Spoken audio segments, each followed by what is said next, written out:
It's just there's no way. You're right. Any man give his life for Yahweh Shai Mashiach in Christ and fall up under that UPK banner. It's my I'm gonna be right back. I'm brother gonna and get my mine. blood, and I will die and kill for him if Hurry up. necessary.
Romans 15.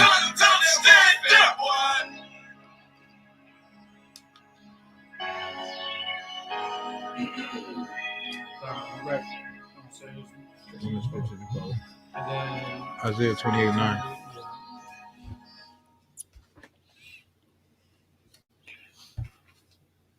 Let's go help people customize and save with Liberty. Show the audio. Shalom, Yahweh Hashem, Yahweh Shabbarakatham to all the brothers, Yahweh Shemal Athan by Hashem, Yahweh Shah to all the sisters.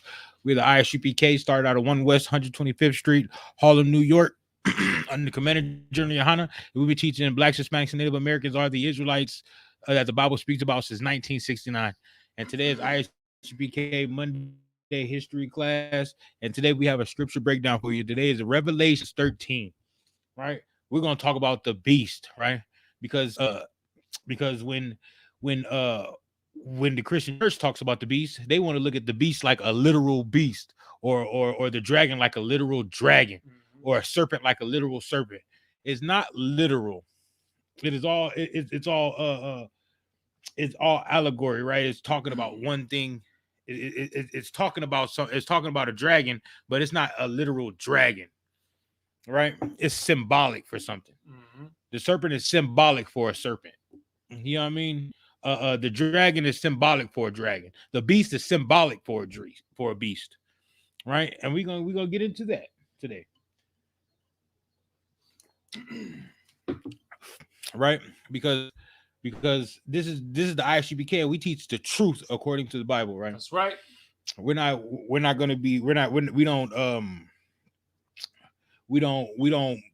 take half the Bible and submit the other half like the Christian church. We teach the whole Bible incomplete. Oh, he said the title's covering my face.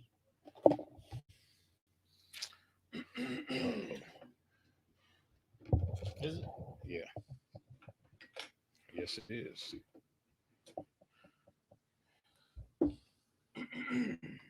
Okay. Yeah, it's Yeah, it is. I see it. you got to sit up. I am sitting up. Uh-oh. What happened?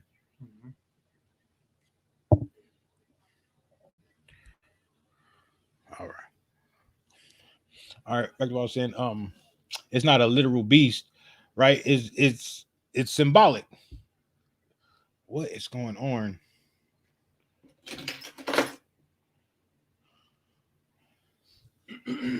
It's symbolic for like a nation of people, and we're gonna show you that today, right? So let's get the first scripture. Right, let me get Isaiah. Give me my notes. Okay. Isaiah chapter 28 and verse 9. Right. Whom shall he teach knowledge? It says, "Whom shall he teach knowledge?" Right. So this is a question, right? Who is the Most High should teach the knowledge? Right. Teach the knowledge of this Bible. Teach the law, statutes, and commandments. Teach the mysteries of the Bible. Who is he going to teach that to? Right. Keep going. And whom shall he make to understand doctrine? And it says, whom shall he make to understand doctrine? Not the doctrine of the Christian church, not the doctrine of the devil, not the doctrine of Islam, not the doctrine of Buddhism, but the doctrine of the Most High, the doctrine of the Bible. Who is he going to make to understand that doctrine? Right? Is it going to be the Pope? La. Right? Is it going to be Muhammad? La. Right? Is it going to be what's his name? Confucius? La. He's gonna make Israelites to understand the doctrine, man. Here in this ISUPK, man.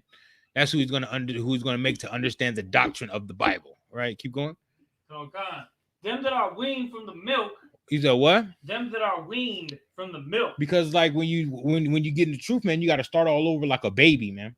You got to start all over like a baby. So you have to be weaned from the milk. You know what I mean? When babies eat, they can't eat solid food because they have no teeth, so they have to drink the milk. They have to start over. It's like, right? So they have to drink the milk to get the nutrients. They can't eat regular food, right? Keep going.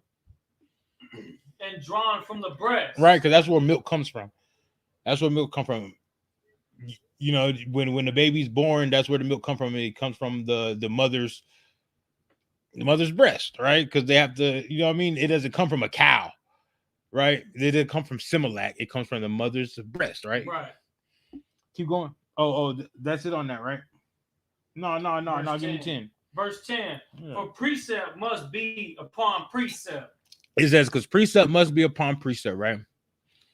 Precept upon precept. That's how you understand the mysteries of the Bible, because you have to match it up. You have to go here a little bit, there a little bit, and it must say the same thing. If not, it's null and void. Right? Keep going. Precept upon precept. Right. Line upon line. Right. Line upon line. Right. Here a little and there a little. Yeah, it gotta be here a little bit and there a little bit. You can read the Bible in one whole entirety and get a story. Get the story from it, right? But to get the mysteries, the deep down mysteries, the deep down understandings, you gotta go read that thing precept upon precept. Line upon line, right? Here a little and there a little. That's what that's how you get the deep mysteries, and you get that by give me Hebrews 5 and 12. Come on. Maybe 13. Right? You do that by doing this right here. Being taught again. Come on. Yeah. Hebrews chapter 5 verse 12. Uh-huh. For the time ye ought to be teachers, Ye have need that one teach you again. Right, right. It says so. So start that over. Start that over. For me. Okay, we in Hebrews chapter 5 and verse 12. Right. For when for the time ye ought to be teachers. For when about the time you ought to be teachers, right? So because at one point in time when you join the truth, eventually you're gonna have to teach. You're gonna want to teach, right? Right. That's what you want to do, because those that teach the law, statutes, and commandments, right, will be called great in the kingdom of heaven. Right. Right. And I'm paraphrasing, but that's what you want to do. You're gonna want to teach the law, statutes, and commandments, right? So what should you do? For when for the time ye ought to be teachers, Uh-huh. ye have need that one teach you again. You have need that what? That one teach you again. You have need that one teach you again, right? So like the Bible says, you got to wear out the foot of the men above you. You got to wear their doorstep out, man. Mm-hmm. Right? You got to always be forever learning around them, asking questions, trying to get this precept, that precept, always watching class. Right? Keep going. Okay. That one teach you again, which be the first principles, right, and the oracles of Yahweh. Right. So you have to be taught again. You have to become a baby again and soak up all the knowledge of the world again. And that's the first principles of the Most High. And before you teach, you have to be taught again. You got to learn all over again. Right? You got to become a baby again. That's right. Right? That's what you got to do. You got to become a baby again. And you have to learn all over again. Is that it on that? There's a little bit more, sir. And are become such as have need of milk. Right. There's that milk again. Like a baby. You need that milk. You need that simple. You need the simple learning, the simple teachings. That's and right. Then you can get to the deep. You can get to the deeper purposes and the deeper understandings. Right. But first you need the milk. You have to learn the simple things. You have to learn these simple things. How you gonna learn about the reincarnation in the Bible, right? When you can't even understand about a law, statute, and commandments. Right.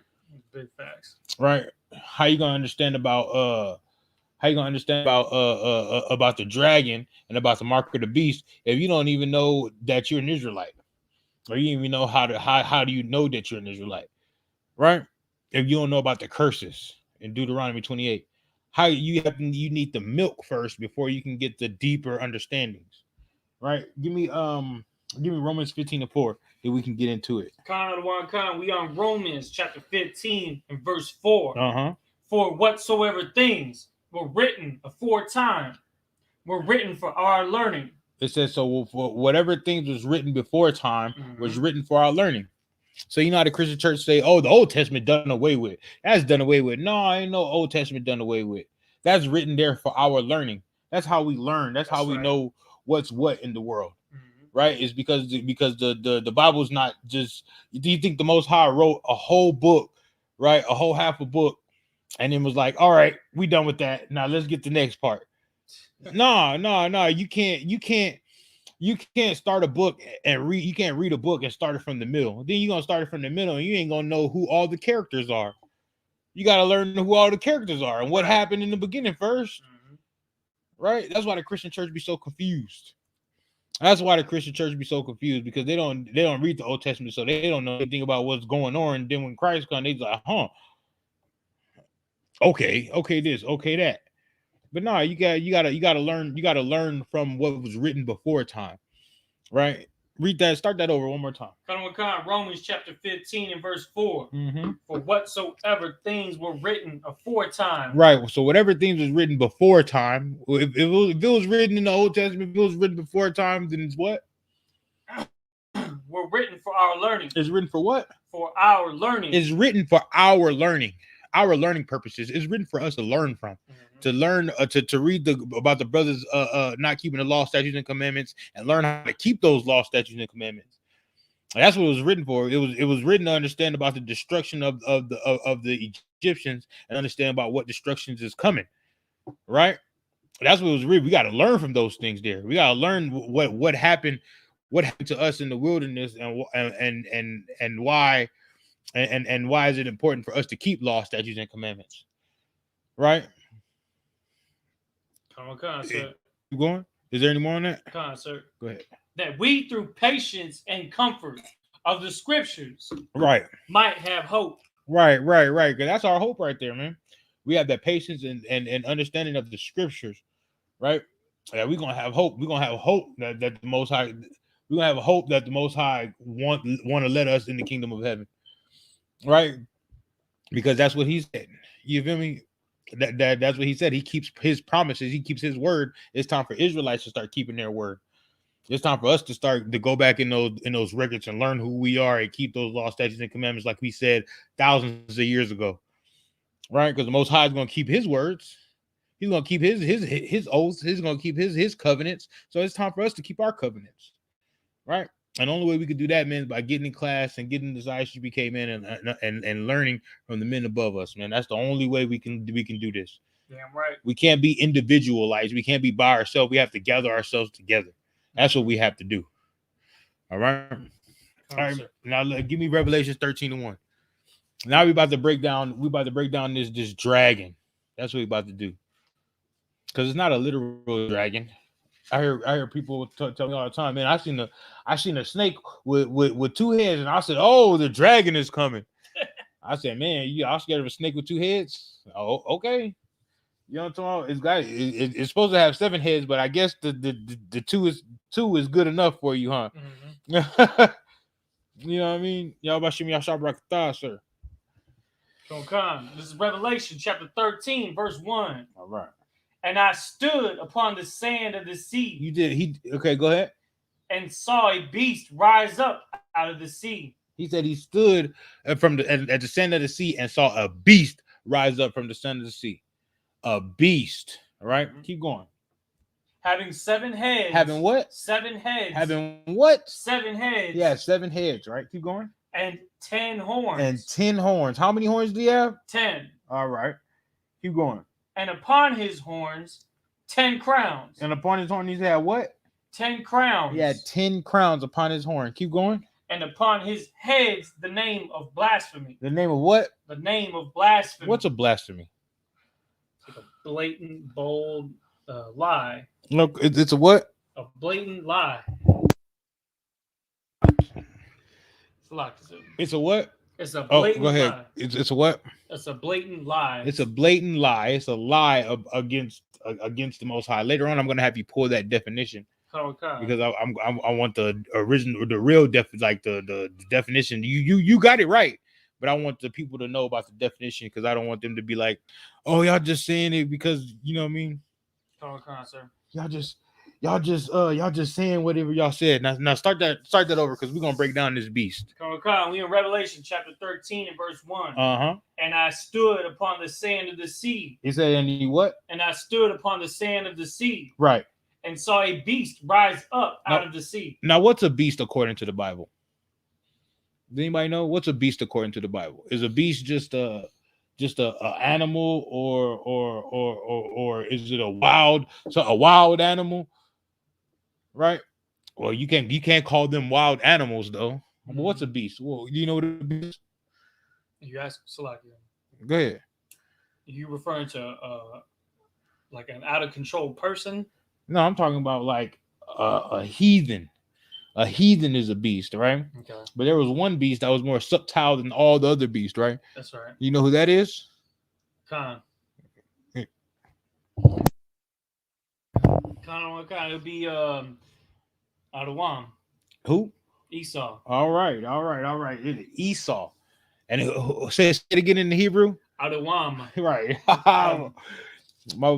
He's been studying, right? He's been studying. So Esau is the beast, right? That's the beast that's most subtle of any beast, right? Right. When you think of Esau is the so-called white man, right? And when you think of them, right, we're gonna call them the beast or the oppressor, right? When you think of them, right, who does all the mass murdering in America or in the planet? Who does that? You know? Khan, sir. Go ahead. It would be people from Esau, or now we know today as so-called white people. Right. Or the oppressor. The oppressor. Right, because like let's run it down. Let's run down. He did the AME church, right? He murdered all the black folks in the AME church, right? They did the Walmart in El Paso, Texas. That's no right. He even kills his own people because he murdered the brothers in Las Vegas. Yup. Or I mean the oppressors in Las Vegas, the beast in Las Vegas. So Beast murders Beast, right? And they also kill kids because they remember Sandy Hook. Wow. Remember Sandy when Oh, when that beast went in there and murdered all those beastly children. That's it. I murdering kids is wrong. You know what I mean? But hey, that's what they do though. They're beasts. They're the most subtle beasts of the field, right? They even try to have sex with animals. That's what they do. No other nation tries to have sex with animals except the beast, right? Because they consider themselves as beast. They know that they have beastly nature, right? Next, let's keep reading. Khan. And upon his head the name of blasphemy. No. We're not there. And I saw a beast rise up out of the sea. Oh, Salaki. And I stood upon the sand of the sea, right? And saw a beast rise up out of the sea, right? Having 7 heads. Having what? 7 heads. Having how many? 7 heads. Let's break down this 7 heads, right? Is it actually 7 heads? Like, oh, he got a head over here, a head over there, a head over here, a head over here, and you know what I mean? Does he really have 7 heads, or is it a metaphor? Is it something that they're talking about? 7 heads, right? The 7 heads is 7 kingdoms of the beast, right? Because if you look back in history, the beast had 7 other kingdoms, right? It had more than 7 kingdoms, but we talking about it's gonna go into it, right? Does anybody know that those 7 kingdoms that are on the earth right now? You know, Not by name, not by heart. you don't know by name, by heart. I wrote them down though. I got them right here. I got them right here, right? So we got one beast is Portugal, right? Portugal is the beast, right? Is one of the heads, right? Spain is one of the heads, right? We got Russia, one of the heads. We got Germany, one of the heads. We got France, one of the heads. Mm-hmm. We got Italy, one of the heads. And we have England, one of the heads. That's 7 heads right there. Can everybody see? I can't. I don't know. 7. That's 7 heads right there. Right? We got Portugal, Spain, Russia, Germany, France, Italy, and England. Those are all of the kingdoms of the white man, right? First, it started off with Alexander the Great. Then it went to Rome. Then Rome fell apart into the Dark Ages. Then when the Renaissance happened, they became 7 kingdoms that come from the white man, that come from the oppressor, that come from the beast. Right? Am I missing any? No, I'm not missing none. I don't think I'm missing any. I know those. I know those European countries, right? Us being in captivity, they run those down for us in school all the time. Mm-hmm. They make sure they make you know their history, right? Right. Now keep reading. Khan, sir. It says having 7 heads and 10 horns. And how many horns? 10 horns. Right, and those 10 horns are symbolic also, right? Because if it comes from the head, right, it must be something that comes from those 10 from those 7 heads. Right, those horns must come from those 7 heads. So it got to be something like other kingdoms that come out of those those seven kingdoms that come out of those empires. Mm-hmm. It got to be right. So what came out of France is Belgium, right?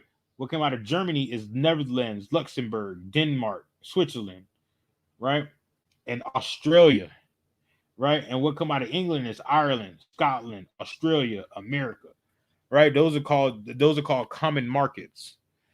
Right, because when England, when somebody comes and threatens Scotland or wants to come, England has steps in because they're going to be too close to England.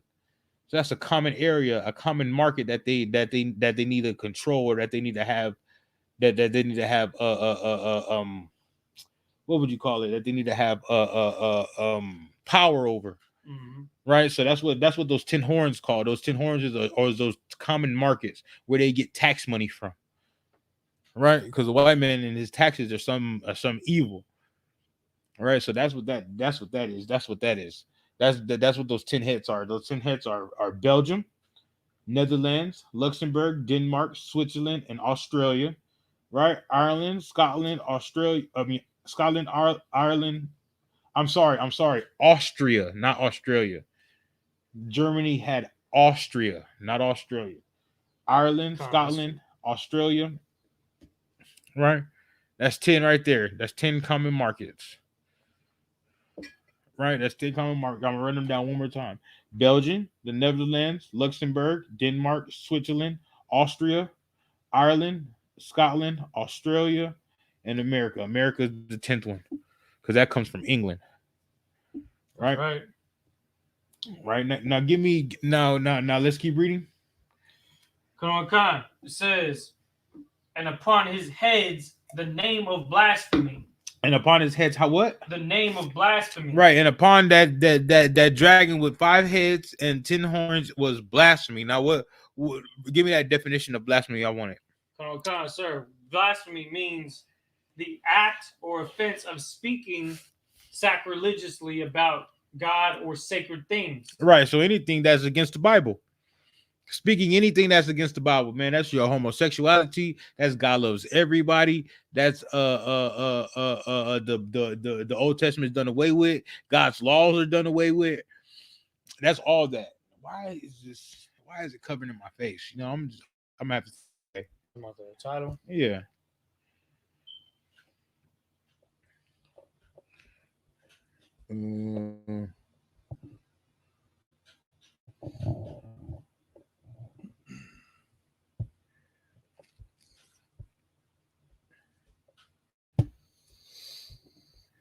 Is that better? No. What? Like, nah. Is that better? That's better. That's better. All right. Okay, so that's the blasphemy is anything that got to do against that's against the Bible, right? So that's your homosexuality. That's your God loves everybody, right? That's your the laws are done away with. Christ is a white man, right? Christ isn't a black man. No, that's anything that's against the Bible. The Israelites are white. The whole Bible, they said that everybody in the Bible is a white man. Good night. Good night. I guess nobody black chosen by God, huh? Let them tell it. Right. Go ahead.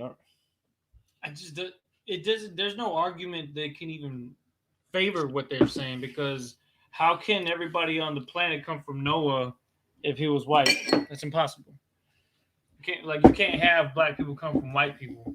You can have white people that come from black people. That is possible. You can have albino people that become birth to 2 black parents. That's possible, but not the other way around. No, right. So that raises the question: if everybody comes from Adam, who was the last remaining family, him and his family were the last ones on the earth after the flood. You know, that's basic. That's even somebody in the Christian church would have heard that story. How would that even be an argument? How could that even be possible? You know, it's not. It's not. So we have to consider this as the wholehearted truth, because even scientifically it makes sense. Right. And now biblically sound and the doctrine that the Isupk is bringing out with all the archaeological proof and the biblical precept upon precept breakdowns that we see here, when we going over something as heavy, and this is more of like a meat class, if I could say so myself.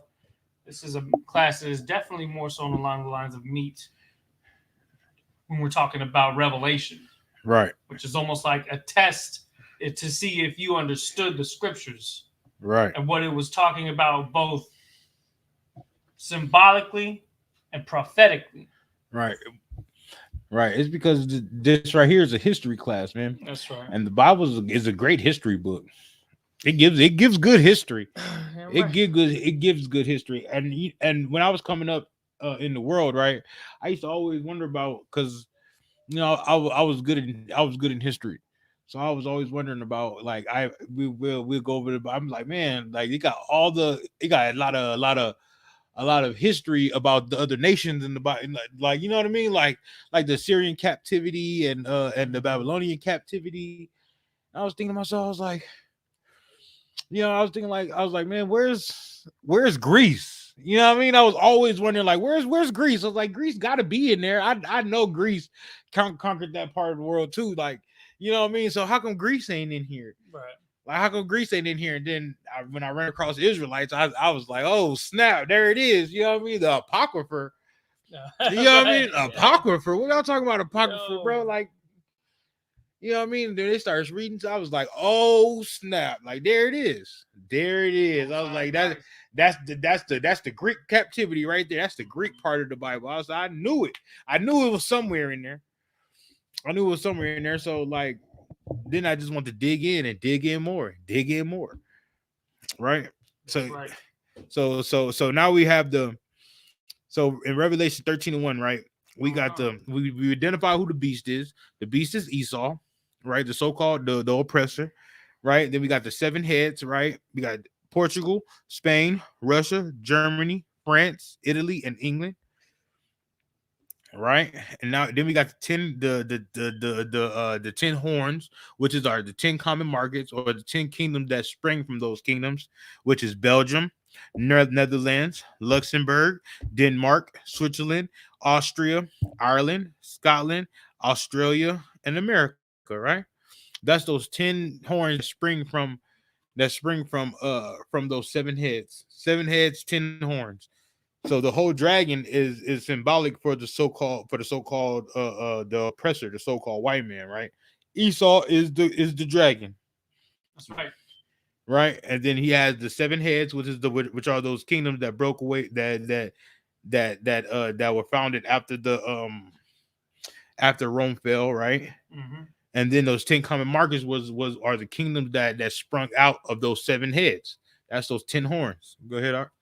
You know, when we're talking about symbolic in this and how we're referring to a beast as a nation of people, that is very much so similar to, like, I'm asking you just to see, you know, for the confirmation that the snake in the garden, if we in the Isupk studied that and believe that is an actual person, that we became a nation of people, that a snake becoming a dragon is actually something that makes a lot of sense in that respect, because they're pretty much the same type of animal, even in what do you call the fictional sense. A dragon is just a snake that has wings and legs, and arms. A grown serpent. Yeah, it's like the snake became a dragon. Right. It's still a serpent. It's just a grown serpent, a bigger serpent. Right. So in the garden, the snake the snake was just a small piece of the world. And then when in Revelations at the end of the Bible, the serpent is a big part of it. Yeah. You know what I'm talking about? It's not a small thing no more. It's a big part of it, and it's gonna get bigger. It's gonna get bigger. That's what it's saying, because this is also a vision of what's gonna happen in the future also. Right, because when Revelation was wrote, Portugal, Spain, Russia, Germany, France, Italy, England, there wasn't what would you call it? They wasn't around then. It was still the Roman Empire. Mm-hmm.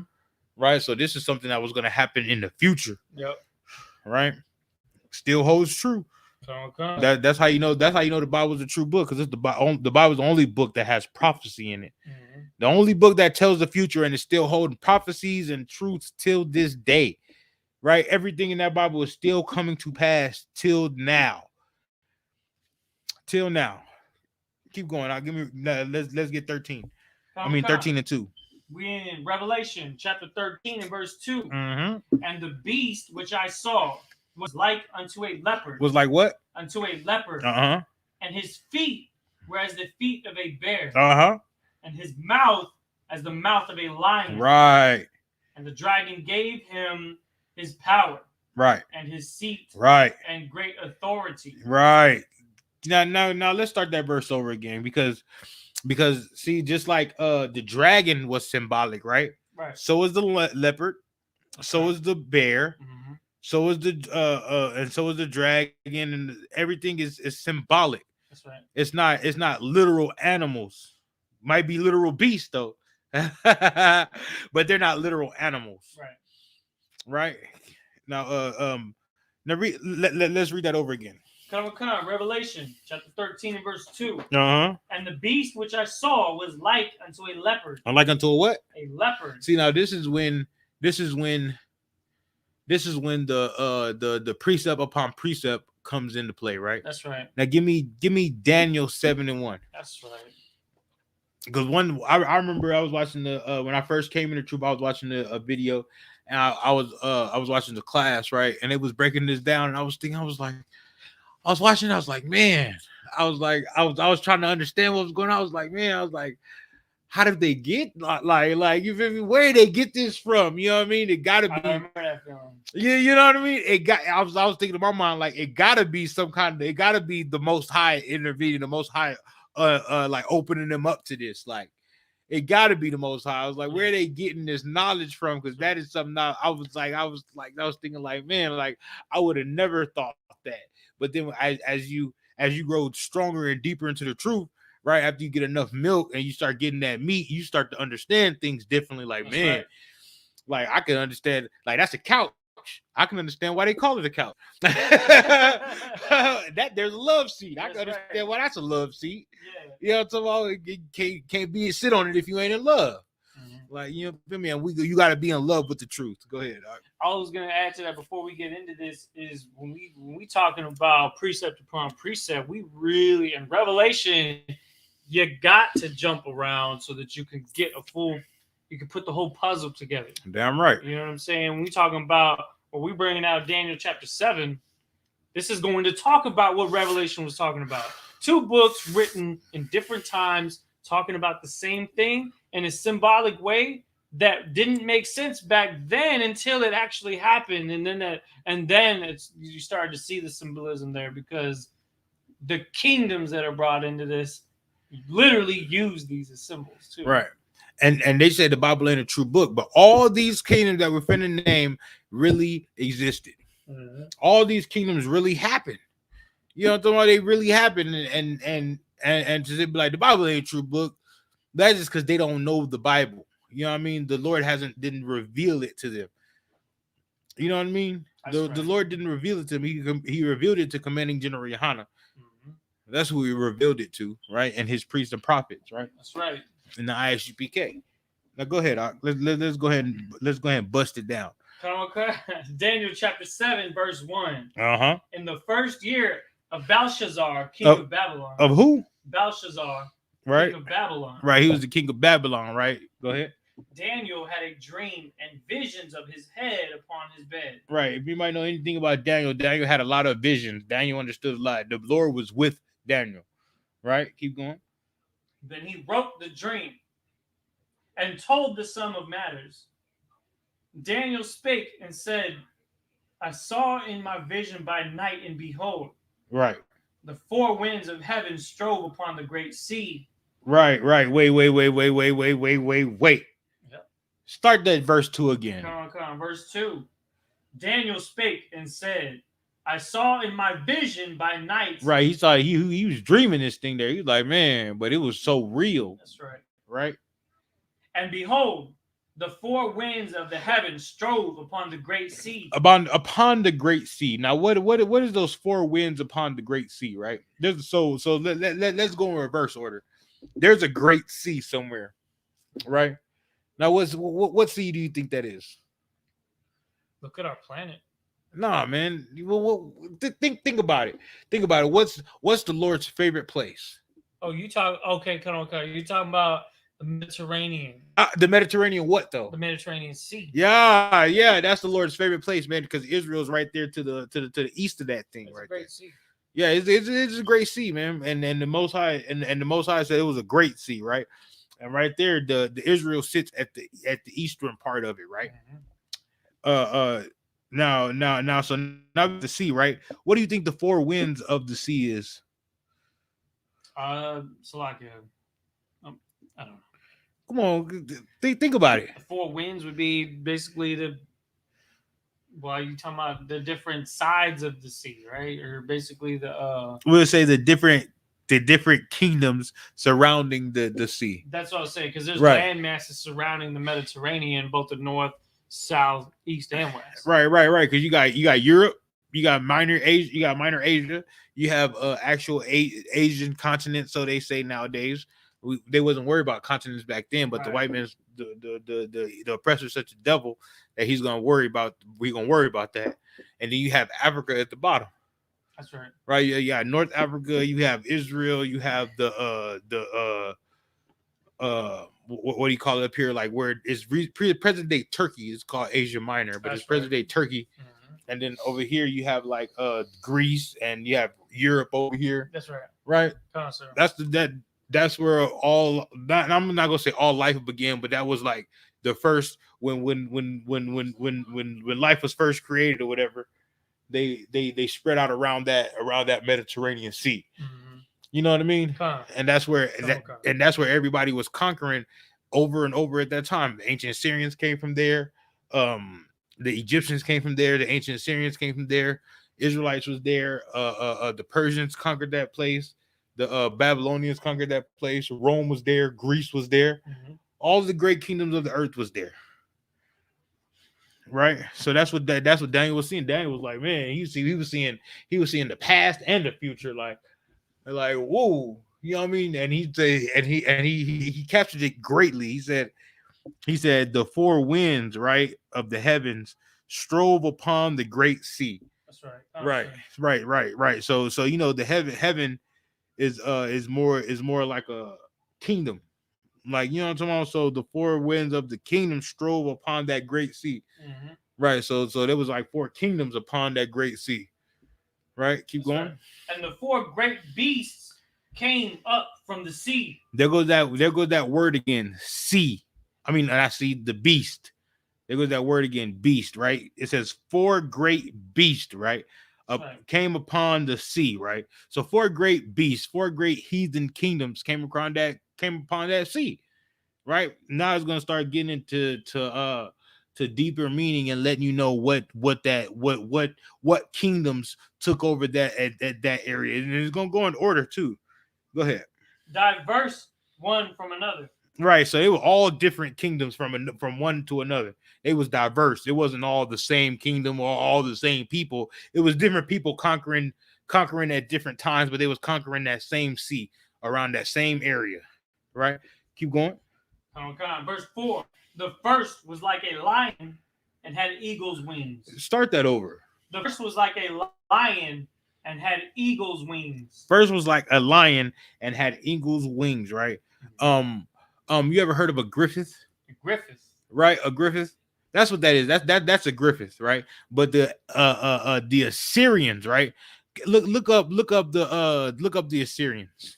Look up the Assyrians, because when you pull up the flag of the Assyrians, you see how he got the Babylonian that's Babylon. No. Look up ancient Assyria, because ancient Assyrians is gonna actually pull up the griffith.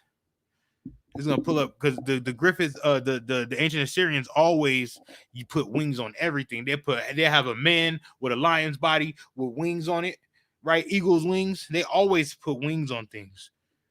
I'm about to save all these photos. Right. Oh, this is an actual artifact right here. You see what I'm talking about? Show the people that. This is an artifact from ancient Assyria. Right, you see those. If there's a glare, you see those wings. You see those. Right there is a griff. There we go. Yeah, you see those wings right there. That's what we're talking about. That's from ancient Assyria. They always want to put wings on things, but they had a lion, put wings on it, and it became a griffin. It became the symbol of that nation, right? And that's what Daniel saw. And Daniel was like, "Hey, I see a lion with eagle's wings." You know what I mean? Like, that's what it was, right? Let's keep reading, or we're gonna be in class all day. Yeah, right. Can I just show one? Go ahead. Show one more. It was the Assyrians that were Babylonians, right? No. Slovakia. Well, let me just get a picture of that. Griffin. They have it as Griffin, not Griffith. I don't know. It is the Griffith. Griffith.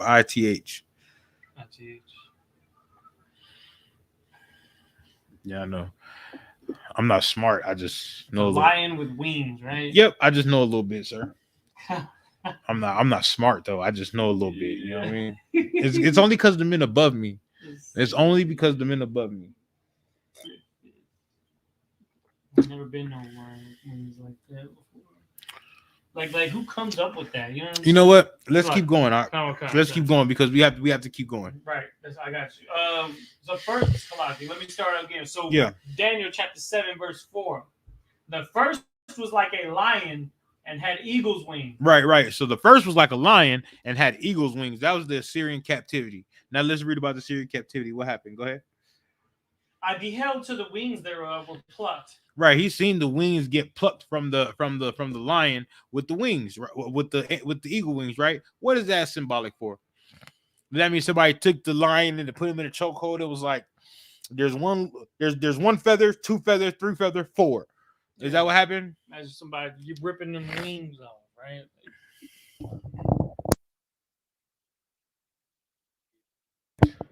Hold on. Go ahead. Doc. So you're saying that the lion's wings were getting plucked off? Huh. What is that symbolic for? Could that be because it's falling? Because it's because weaker? Because what? Because it was being destroyed. Because it was being destroyed. You on point, all right. So the wings got plucked because it was the end of that kingdom. Right? So they was great and powerful at one point in time, and then all of a sudden somebody came pluck the leaves off, pluck the wings off, and they wasn't great no more. Keep going. And it was lifted up from the earth. Right. And made stand upon the feet as a man. To what? And made stand upon the feet as a man. Right. Keep going. And a man's heart was given to it. Right, because if you know anything, a man that's strong and bold and courageous, right?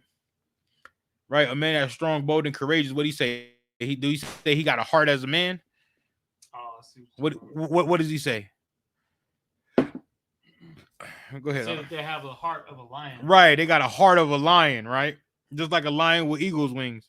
His heart got taken away from him, and he got a heart as a man. That means he's not as strong as he was, right? As strong as that kingdom, not as strong as it was, but now it's a regular old kingdom. It's like all the other kingdoms. It's not as strong as it was. You feel me? It's not a kingdom no more. It's just a regular old. It's just a whole nother country. Mm-hmm. That's what that mean. That's what the wings being plucked mean, right? You want some of this wine, Art? Select. I'm good. What I said. No sweat. Here, I got you. Keep reading. Okay, so we said, and four great beasts came up from the sea. Diverse one from another. Right. The first was like a lion and had eagle's wings. Right. I beheld till the wings thereof were plucked. And that's the ancient Assyrian captivity. The Assyrian captivity was once strong, once powerful, once bold, right? And then it got his wings plucked and was no more. It wasn't strong at all. Right? It just became a regular old country. Keep going. Khan. It says, and made stand upon the feet. And made stand upon the feet as a man. Stop. It was flying around with as a lion and going hard, running around as a lion. And then you start flying. It was running and acting like a lion, right? And then it said and made to stand upon his feet as a man, right? So it became from being a strong animal to just being a regular old man, right? Keep going. Khan. And a man's heart was given to it. And it said a man's heart was given to it, right? Because if you a strong, courageous cat, right, you be like, I got the heart of a lion, you know what I mean, right? But no, this ain't got no heart of a lion no more. The lion with eagle's wings became a regular old man that was standing there. So he wasn't a strong man no more. He wasn't a strong kingdom no more. He became a regular old kingdom like everybody else, right? Became a regular old kingdom like everybody else. That's the first one. That's the first beast that came up out of the sea, right? Out of the Mediterranean Sea, out of that great sea. Go ahead. Okay, verse 5. Mm-hmm. And behold, another beast, a second, like to a bear. Stop, right? So a bear, right? I know they say the lion's the king of the jungle, right? Mm-hmm. But then they always say who will win between the lion and the bear, right? Do we know that? No, we don't know who's gonna win between the lion and the bear. I don't think they ever fought. But I'm pretty sure it'd be a great fight. But as a bear, you see a bear or you see a bear coming at you, like, oh, let's run. Imagine getting mauled by a bear, raw, boom, knocking everybody down, knocking everybody over, especially old big grizzly bear, right?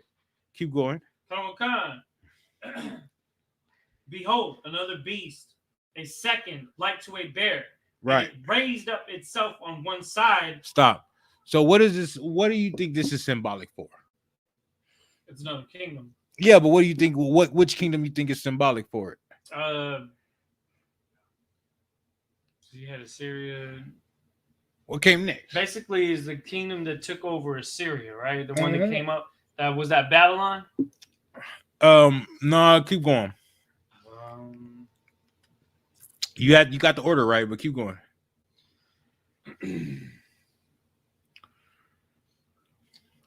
So you had, was it the Persians? Oh man, there you go. But but it's not only the Persians, because when they mentioned the Persian Empire. Oh, okay. What did they mention? The Medes as well. So what is it? The Persian and Medes. Persian and Medes, and so it says, and it raised itself. It raised up itself on one side. Mm-hmm. What does that mean? If it raised itself up on one side, it's two kingdoms, right? Mm-hmm. In one, but it raised up on one. It raised up itself up on one side. What does that mean? Like they joined together. You almost there, but what does that mean when it says it raised itself up on one side? That's kind of like when a bear stands up, like it's like standing on its 2 feet, like it's standing taller than it normally would. All right, for time purposes, I'm gonna go ahead and answer. Okay. It's like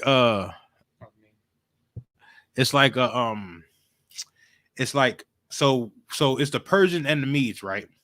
Okay. And then but the Medes get lost in time because the Persians were so strong. So it's like they just joined themselves to the Persians. Okay, sir. You know what I mean? So now nobody remembers the Medes. They always remember the Persians. That's true. Right. So that's when it says it raised itself up on one side. One side got raised up greater than the other. Okay. Put that down. Oh, sure. We could do that afterwards. Right. And one side. Keep going. Okay. It says, and between, so like and it had 3 ribs in the mouth of it. Right. Between the teeth of it. Right.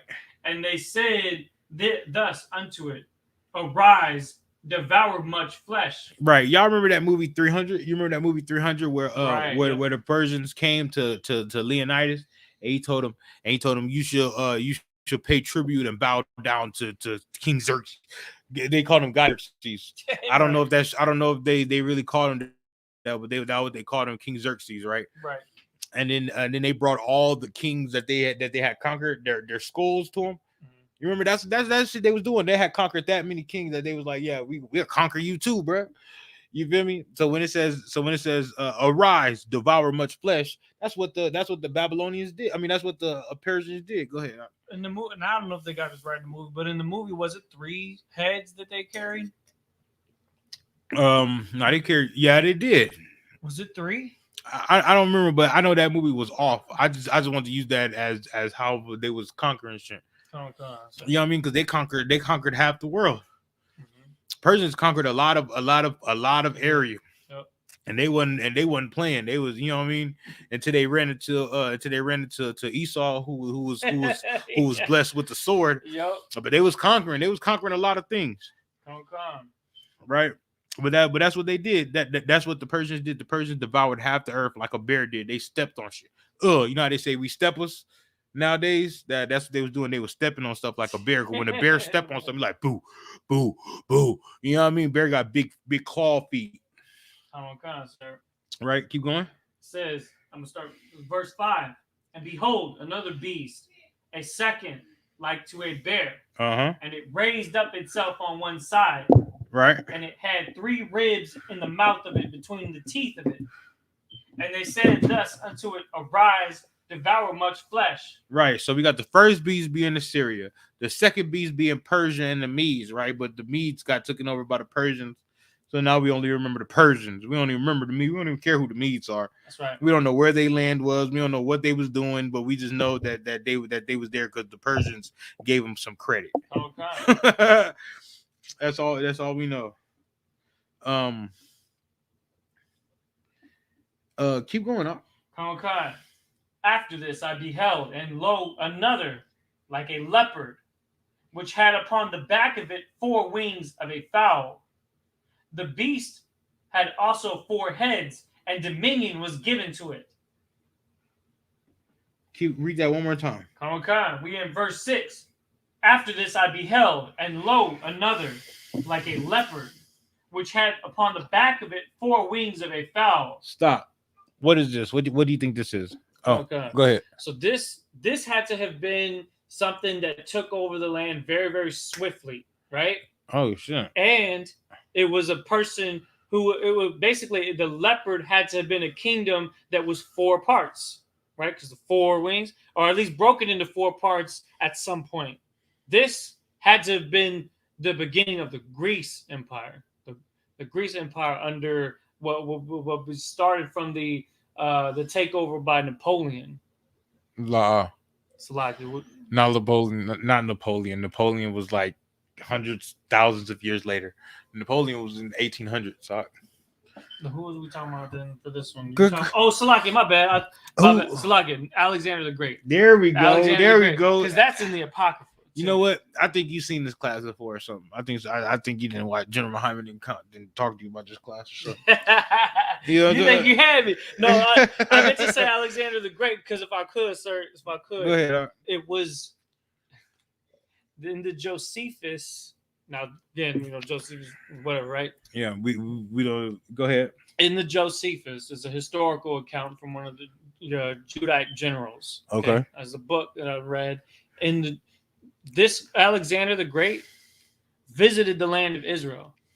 But the land, and according to the Josephus, what I'm saying, they actually welcomed him in. They didn't have an army ready to fight him. They had their priests that were welcoming him. And when he went up to the Israelite kingdom, and in the scriptures, they showed him prophecies from the book of Daniel.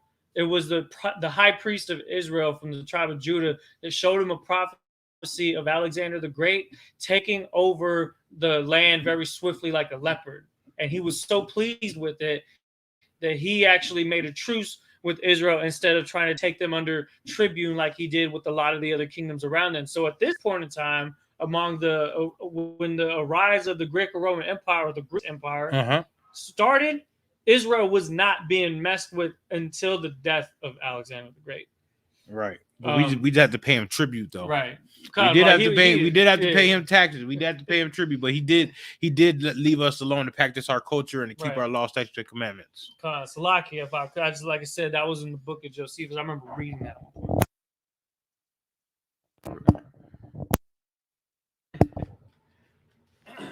one.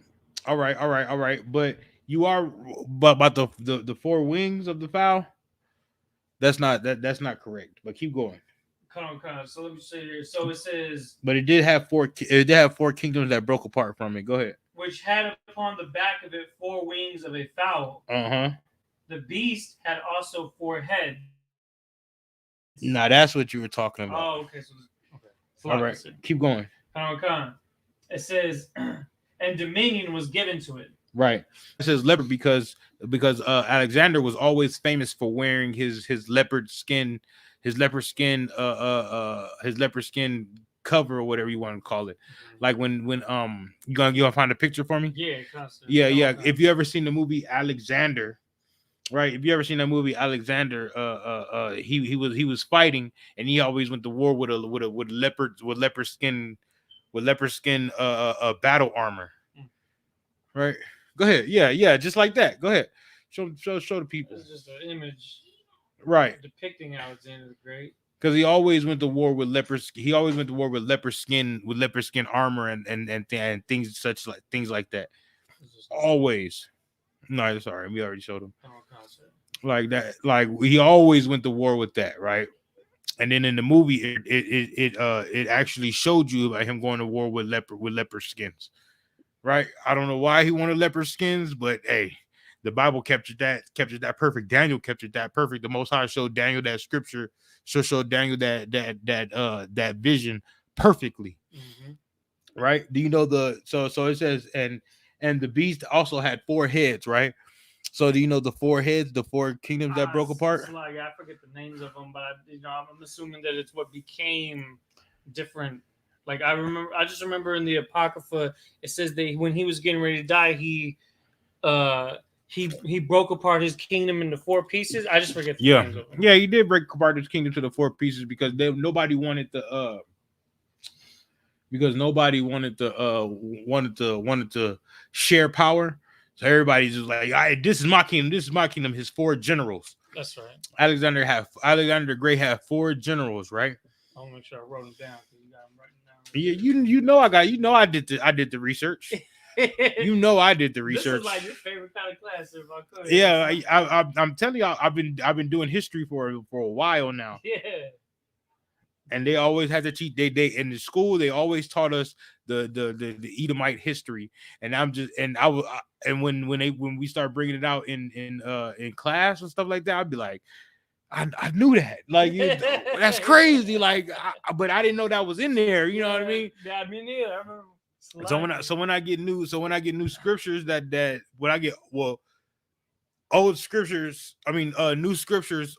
Old thoughts. And I'll be like, man, we would put the pieces together. I'll be like, yeah, that, like, I remember seeing that. I remember that about that kingdom and that kingdom and that kingdom. Right? Okay.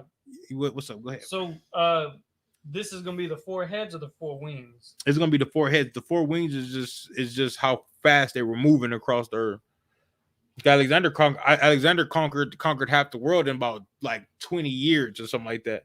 It wasn't even 20 years. It was more like 15 years. So like, yeah. And then the last 5, he got caught syphilis because he was a homosexual and he was having sex with a Hephaestion. Typical Edomite. You got a question? Concerts. Like when you think of 4 wings, and when we was reading about the symbolism of the sea and the 4 winds, is that because it's kind of symbolic to how quickly he took over that whole area around the Mediterranean? Because it was like as if he conquered that whole known part of the world that surrounded the Mediterranean. Well, he took over more than just what surrounded the Mediterranean, because he went all the way to Asia.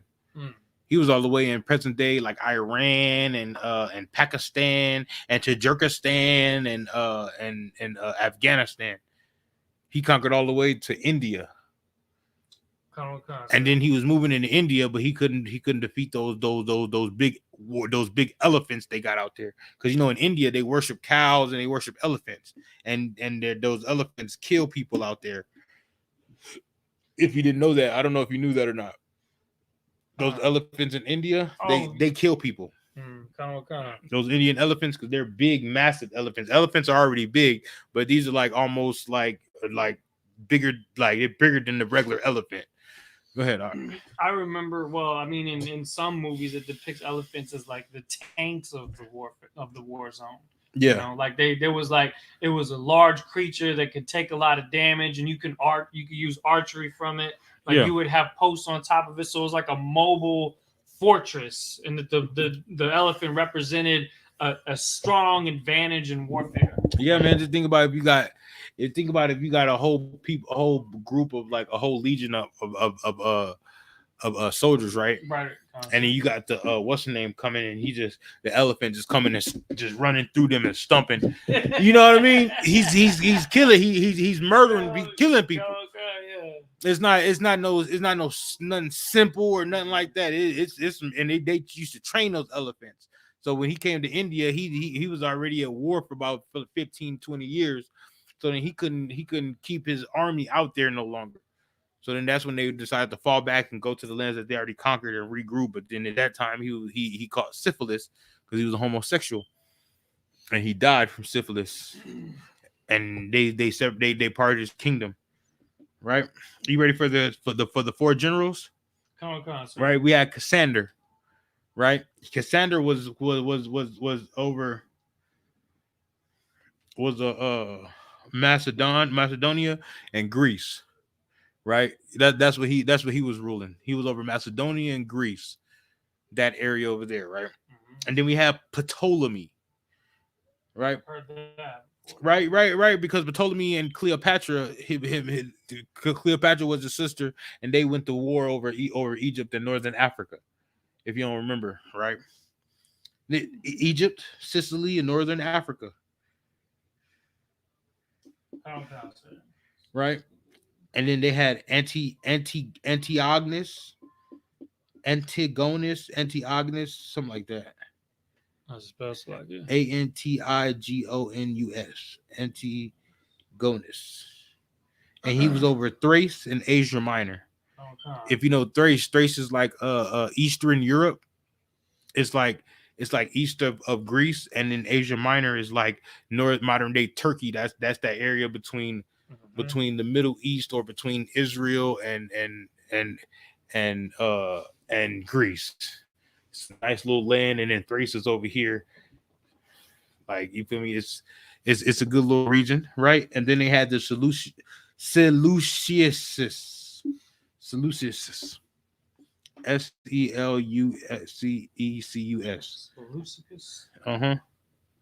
think it's like Seleucus. He reigned over the Middle East and Western Asia. The Middle East and Western Asia, because the Middle East is where Israel was, and you got Iraq, you got Iraq, you got Saudi Arabia, you got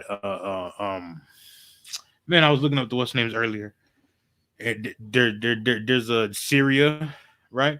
And then you have the Western Asia would be like present day Iran, present day Pakistan, Tajikistan, Afghanistan. You know what I mean? So he ruled a lot of land also, right? So those are the four generals. That broke apart Alexander's kingdom, the Greek kingdom. So first we have the what do you call it?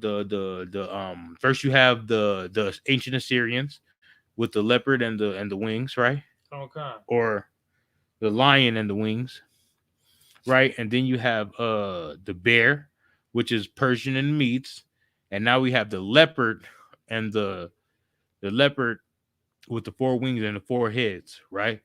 And that's Alexander and the Greeks, right? Now let's go back to Revelations 13 and verse 2. Okay, sir. Revelation. Did you want me to hold Daniel?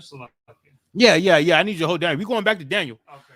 Oh, we going back to Daniel. Daniel wasn't playing. Okay, I just make sure I keep that page. Let's go back to Revelations verse. Yeah, go ahead. So like it was verse? Right. 13, 2, yeah. Okay. Revelation chapter 13, verse 2. Uh-huh. And the beast which I saw was like unto a leopard. Right, it was like unto a leopard. Now, who was the leopard? Leopard was it was the Greece. No, but who was it? It was Alexander the Great. There we go. Because Alexander, that was the first time that Edomites ruled. That was the first time that Edomites ruled the world. That was with Alexander the Great, the beginning of white power. is that cool to say though? I don't think it's cool. No, I'm just saying, is that okay to say? Is that okay to say the beginning of white power? That was the first time white people had ruled the planet. Okay. You know what I mean? That was the first time white people had ruled the world. You feel me? Keep going.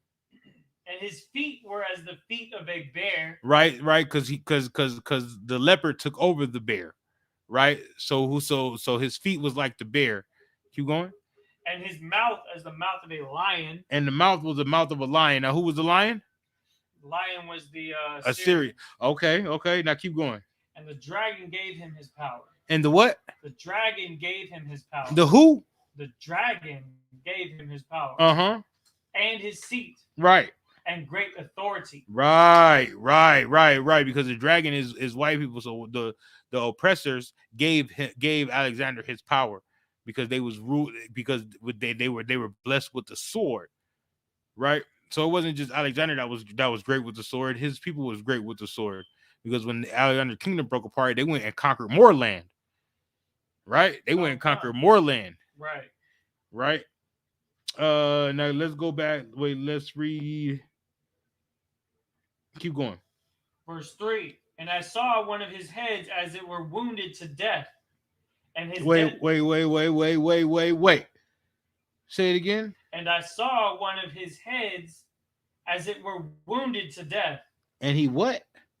And I saw one of his heads as it were wounded to death. And he saw one of his heads that was wounded to death. Now go back to Daniel. Let's start at verse 3. Okay. No, start at verse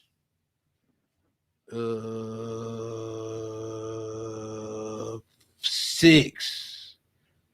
Yeah, 6. Okay. Daniel chapter 7, verse 6. Uh-huh. After this I beheld, and lo, another, like unto a leopard, which had on the back of it 4 wings of a fowl. Right.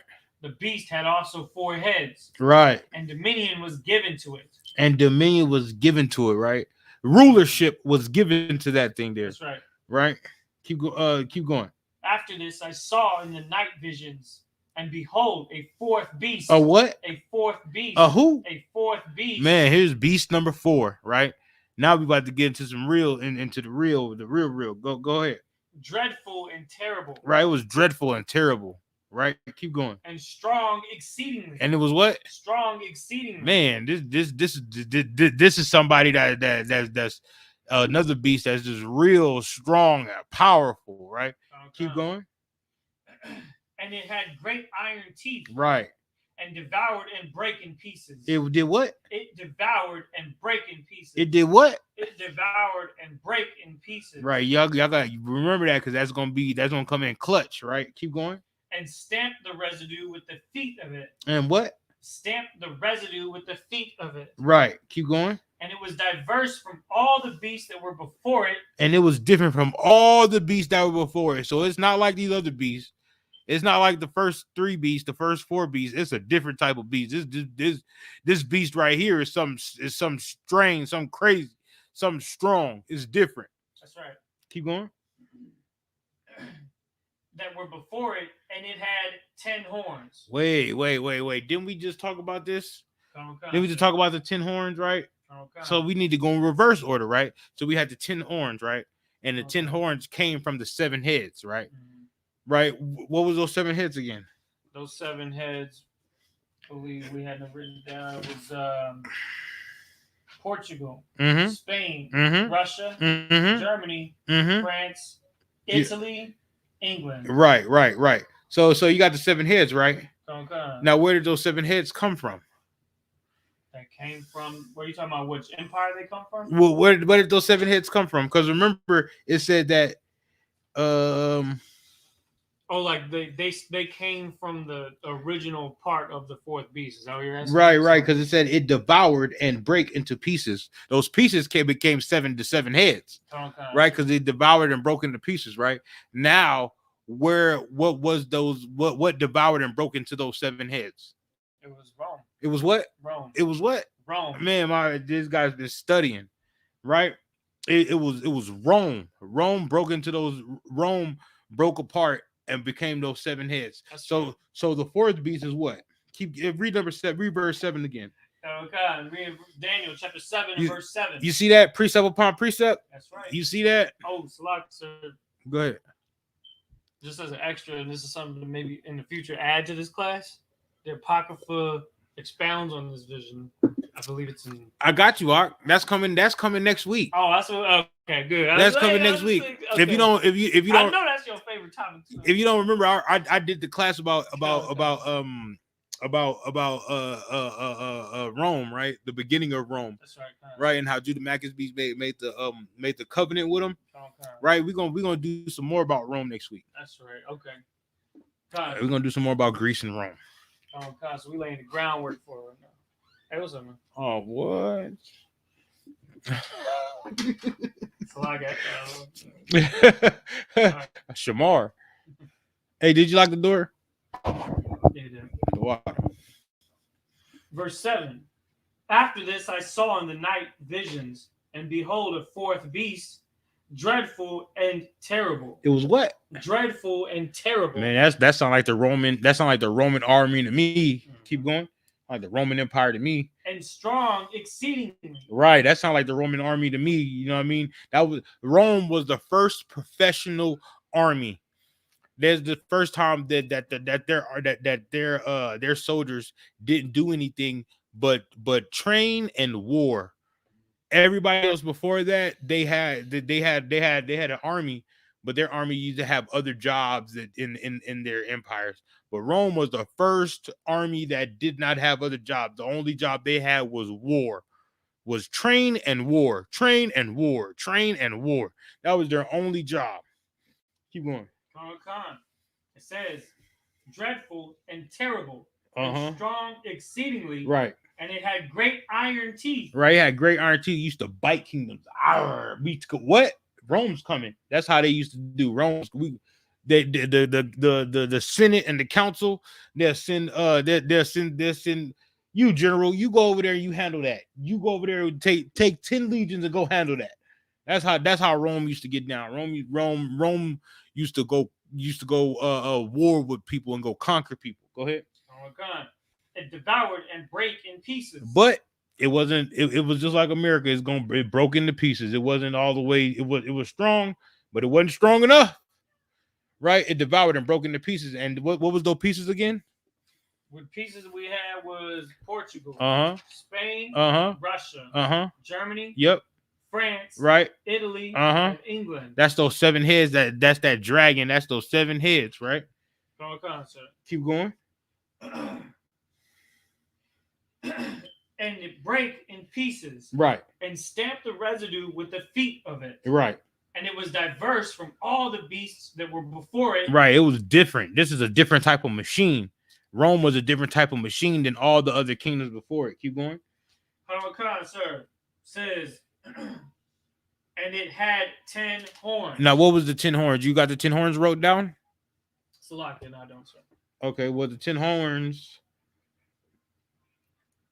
So it broke into pieces, which was the 7 heads, right?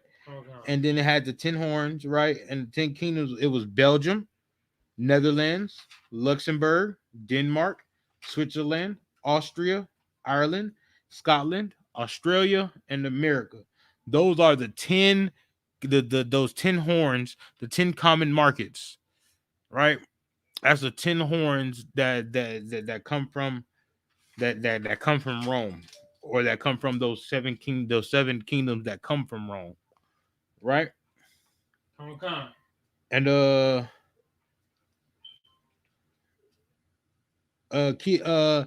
right, so after it fell, right? After Rome fell, right? And then those 7 kingdoms came, right? What happened in between that? Like, what happened after Rome fell before those 7 kingdoms came back into power? Go ahead. It would be the Dark Ages. The what? The Dark Ages. Man, why was it called the Dark Ages?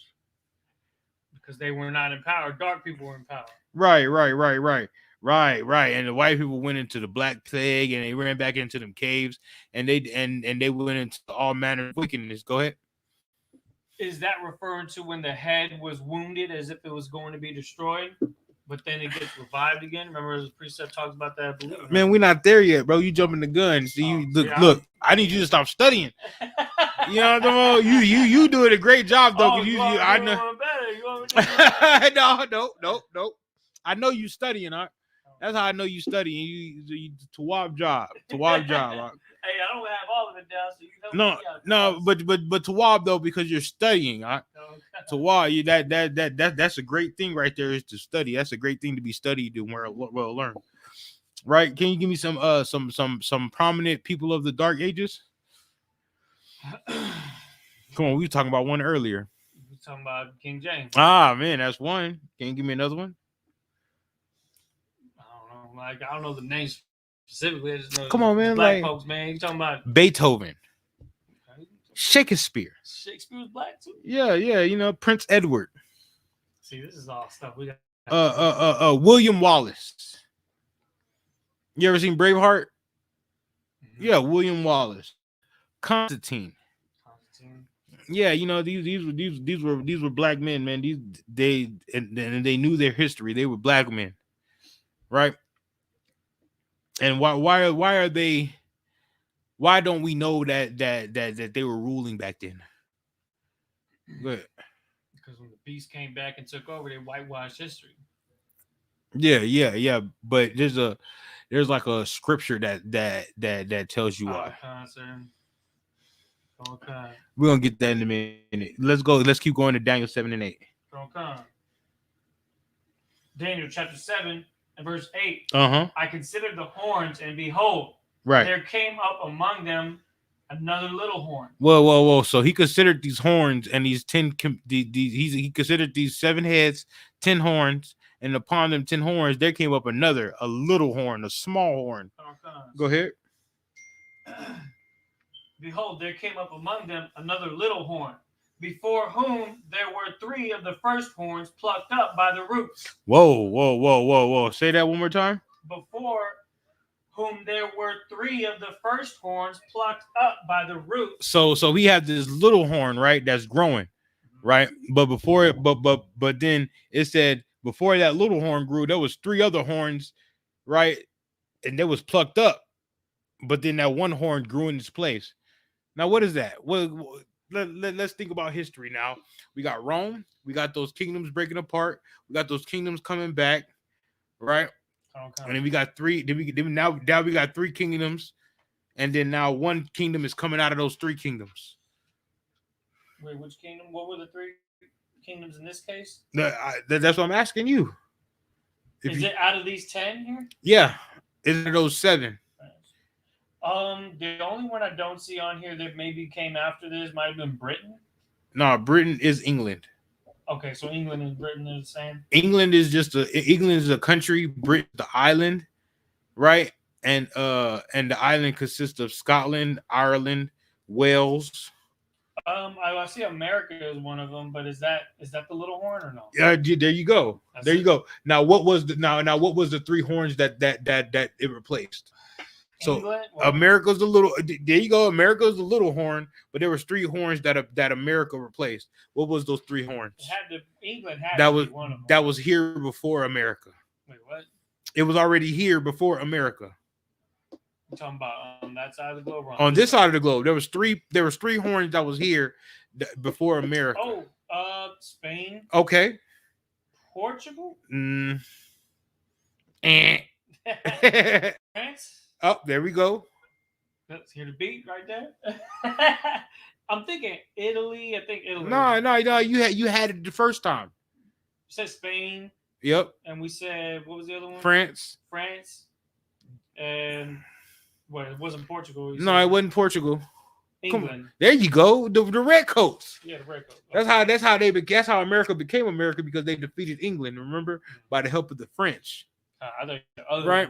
Yeah. Because Spanish was here, right? The French was here in the Louisiana Purchase. That's right. Right. Remember, and then England came later on in time, and England became conqueror of everything. That's where all the American diplomats, or whatever you want to call them, came, like George Washington and Benjamin Franklin and all them other ones. Okay. Right. So let's start verse 8 again. Okay. Daniel chapter 7 verse 8. I considered the horns, and behold, there came up among them another little horn. And it came up among them a little horn. So there's a horn that's growing, right? Go ahead. Before whom there were 3 of the first horns plucked up by the roots. Right. So before that horn was growing, but before there was 3 other horns there before that one little horn is replacing. What's those 3 horns? Spain. France. And England. Now, and what's the little horn? The little horn is America. The little horn is America. There you go. Go ahead. Okay. It says, and behold, in this horn were eyes like the eyes of man. Right. So in this horn, it came up. It was a little horn, and it had eyes. Right. What? Got you out. Go ahead. Keep reading. Okay. And a mouth speaking great things. And the what? A mouth speaking great things. So in this horn, the little horn, right, in America's horn, it had eyes. Now, what does the eyes of man do? Look.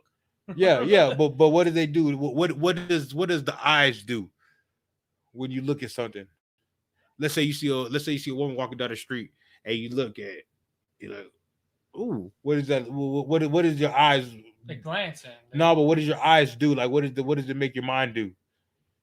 It makes you think. It makes you your eyes see what it wants. Yeah. You know what I mean? So when you look at it when man's eyes look upon something, it wants what it looks at. Right? So whatever America looks at, it wants. Mm-hmm. And it's damn sure it damn near gets. Right? Keep going. And it says in the mouth. Okay. It says, and the mouth speaking great things. Right. What does America speak? What does America speak? A lot of class. What's a lot? Go ahead. Okay. So there are a lot of when we're saying great things, it must be a lot of blasphemies. Right. It's a lot of blasphemies. This is a great big melted pot. This is the land of the free, home of the brave. Land of the free, home of the slave. What else does it say? Shrimp, crab, lobster, pork is a delicacy. A man and a woman can marry each other. I mean, a man and a man can marry each other. A woman and a woman can marry each other. Homosexuality is okay. What you got? Sunday's the day of worship. Right. Sunday's the day of worship. Right. Monday, right. Tuesday, Wednesday, Thursday, Friday are all named after different idols that they used to worship. January, February, all the months are named after, Roman stuff, from Janus to all you look all that. You know what else they say? What's up? In God we trust. Great thing is a great thing. Lies. Mm-hmm. All right, now we're done with that. Let's go back to Revelations 13 and 3. Come. Revelation chapter 13, verse 3. Right. And I saw one of his heads as it were wounded to death. Right. And his deadly wound was healed. Wait a minute. So he said he saw. Well, before that, give me Job 9 and 24. Talk on, sir. How much time we got left? About 30 minutes. Commander Junior Hunter's already on, huh?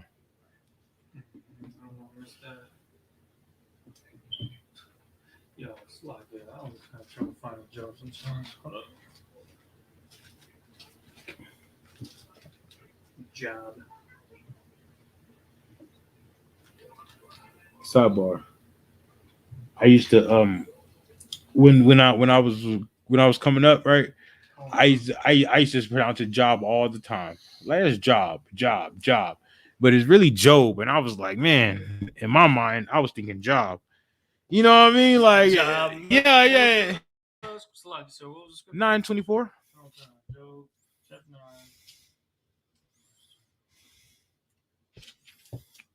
Job chapter 9 and verse 24. The earth is given into the hand of the wicked. The what? The hand of the wicked. No. The earth is given into the hand of the wicked. The whole world is given into the hand of the wicked. Mm-hmm. The whole world is given into the hand of this oppressor. The whole world is. Keep going. He covereth the faces of the judges thereof. He covered the what? The faces of the judges thereof. He covered up King James. Keep going. Covered the faces of the judges thereof. He Constantine. He covered the faces of the thereof. He covered up Prince Edward. He covered the faces of the judges thereof. You gotta read no more. He covered up Shakespeare, Beethoven, Christ. Right? Even you look at certain movies and cartoons, God is white, right? The angels are white. Everybody in the Bible is white. King David's white. Everybody is white. Read that one more time. He covered the faces of the judges thereof. He covered the faces of the judges thereof, right? Keep going. That's why you don't know that the Dark Ages was ruled by dark people, because every time you watch a movie, every time you read about it, it's talking about white men. Okay. But none of them was white. Go ahead. If not, where? And who is he? Right. If not, no, read that correctly. Okay. If not, where? Right. If not, where? If not, this man is the devil. Where is the devil? Right. Keep going. And who is he? And if not, this man is the devil. Where and who is the devil? If this man is not the devil, where and who is the devil? Who is the wicked? Where and who is the wicked? That's what it's saying. If this man is not the wicked, where and who is the wicked? I bet you a Christian. I bet you the devil is down below in hell with a pitchfork and horns. No, the devil is sitting in your church waiting to murder you. That's where he is, aka Dylan Ruth Thorne. That's right. The devil is at your Walmart ready to murder you, aka the guy in Walmart in El Paso. The devil is sitting in your White House. Go ahead. What's up, Bob? I just want to say that a lot of times this is considered more of a meat kind of class, but when you think about it, it's actually really a milk class, because in order to even understand the premise of why the ISUPK says that the oppressor, Esau, the white man, is the devil that the Bible speaks of, is because it's grounded in fact. It's grounded in history. There is no other type of scenario in history that lines up the way this lines up. Right. Where it's exact in this specific order, one after another. Right. The earth is given to the hand of the wicked. The wicked that rule the planet are these nations, these beasts. I tell you right now, the Quran ain't got this. Nope. I don't care how much they called the prophet Muhammad and all this. He is not no prophet, man. He ain't got these prophecies, That's right. man. He never got these prophecies. That's right, sir. Right? The Bible is the only book with prophecy in it that holds till this day. Ain't no other book had prophecy in it. All those other books is just good for firewood, jive. That's right. That's what it is. Right? All right, now let's go back to Revelations 13:3. Revelation chapter 13 and verse 3. And I saw one of his heads as it were wounded to death. Uh-huh. And his deadly wound was healed. Right. How was his deadly wound healed? That was the Renaissance. The what? No.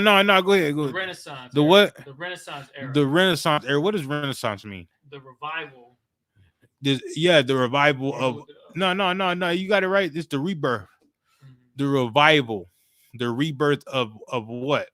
The rebirth of what though? I said it earlier.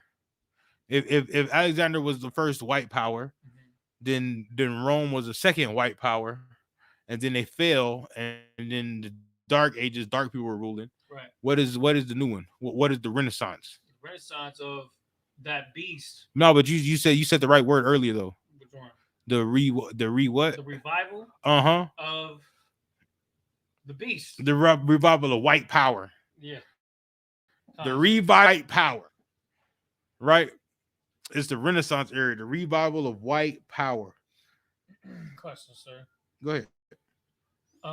This is about a scripture that ties with this one, according to classes that were taught.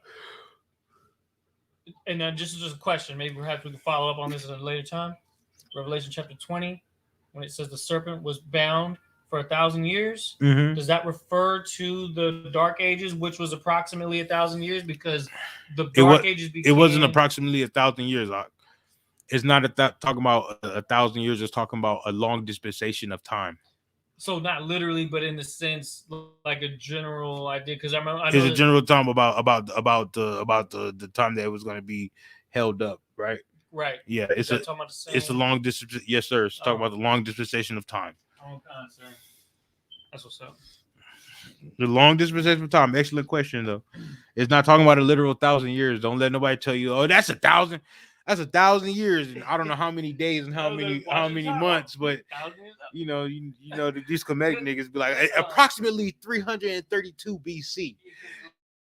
Like wait. So if I could, go ahead. Just following up with that, because and maybe you know more about this than I do. I'd like to kind of dive into that maybe a little bit to add to this and complete this here, because this is very thorough. But it's like there's always more info. The Dark Ages was more of like a time frame. Like, it didn't all just happen in 1 year. It was like a time frame. Yeah. When it fell, right?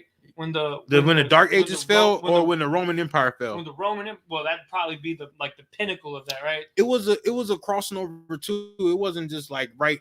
Like one time Rome was ruling, the next time it was niggas up there ruling. No, we had to take over some stuff, and it gradually went to that. You know what I mean? Went to blacks, the Israelites ruling, and then just like that, it started in 1492, and it just gradually went to that because King James is still ruling in 1611. True, concert. You know what I mean? So it gradually went to that. You know what I mean? It gradually went to that. It didn't just happen like overnight. Mm-hmm. It had to be like some kind of, you know what I mean? Because with political stuff, it takes time. Concert. You know what I mean? And Joe Biden didn't just take over the White House, and Donald Trump didn't just take over the White House, and you know what I mean? Donald Trump been trying to be president since the 80s. True. If don't nobody know about that, go ahead. So it was spearheaded by the Roman, because it was, when you're talking about the Renaissance, the Roman Catholic Church and their what do you call it? I forget what that was called. Their crusades and stuff. Yep. There was like a time period that was not literally, but approximately in what kind of felt sort of like 1,000 years or a long dispensation of time after the Roman Empire fell, which was like, I don't know, if I were just throw some numbers out there, maybe between 200 AD to like 400 or 500 AD is where you see all this happening. And then the revival starts to happen somewhere in the 1300s all the way up into the 1600s, like what you're saying. So it's like it's like a ballpark figure, but when you look at it, kind of is almost 1,000 years. It's almost like just a nice hint. It was like, yeah, just a long dispensation of time. Like, like it wasn't no one day, it wasn't no 2 years, it was 1,000 years of this. You know what I mean? So it wasn't like, it was just a long dispensation of time. You know what I mean? And remember, in there you got the Vikings also in there too. And the Vikings wasn't only white; they were black Vikings also. For real? Yeah, just like I don't know nothing about no Vikings. I mean, that's a whole different. It's like that sounds like a lot of stuff there. Yeah, it's a lot. It's a lot going on in the Dark Ages that has been whitewashed and taken away. And the only way you can get it is by looking in history books, man. Okay, real talk. I know you like history books, man, but I like history. Real talk. Oh. It's all right. I'm gonna have to. It ain't on, man. It ain't on. Keep going. Which verse we on? Revelations 13:3. Verse 3. And I saw one of his heads as it were wounded to death, and his deadly wound was healed, and all the world wondered after the beast. Now, after it was healed, right? After Rome fell, then the Dark Ages happened, in the Renaissance, right? The rebirth of the white power, right? And it says all the world wondered after the beast, right? What does that mean? Like it's like good. Okay, so marveled at the beast, meaning they were in awe of the strength and the power and influence. It didn't say a marvel after the beast. It says, and all the world wondered after the beast. Oh, so like if you have any questions, you can go ahead and type them in the chat. Go ahead. Okay, so wondering after the beast must have to do something with just like not respecting it, but understanding the power and wanting to. You know what? Let's read the next verse. There you go. Let's read the next verse to find out. Okay, so it says, verse 4, and they worshipped the dragon which gave power unto the beast. They did what? They worshipped the dragon which gave power unto the beast. Now let's go back to Revelation 13:3. That's so like Revelation 13:3. And I saw one of his heads as it were wounded to death. Yep.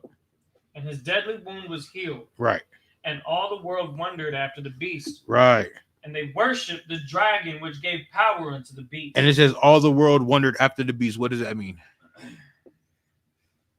Does that mean they worshipped it? Yeah, there you go. That's why you see that's why you see Arabs now that's supposed to be wearing their cultural garments, right? Like Osama bin Laden did. They're wearing suits like the white man. That's why Africans wear suits like the white man. That's why the Yakuza wear suits like the white man. That's why they wear suits like the white man, because they're worshiping the beast. They're worshiping that image of it. They're worshiping him. If that makes sense. Does that make sense? Kind of does make sense. Go ahead. And even in the sense of warfare.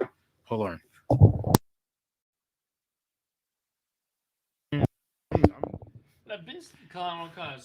So even in the sense of warfare, like when you're talking about the weapons that Esau had, from the swords, I mean, you know, obviously it's been around for a long time, but you look at the weapons now, like fighter jets and you know.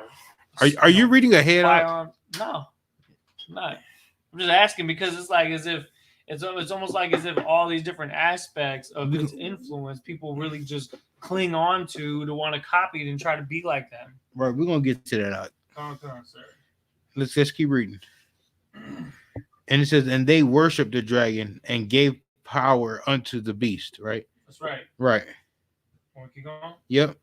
So it says, and they worshiped the beast, saying, "Who is like unto the beast?" Right. They worship the beast, saying, wait. Who is like this beast? Who is like this devil?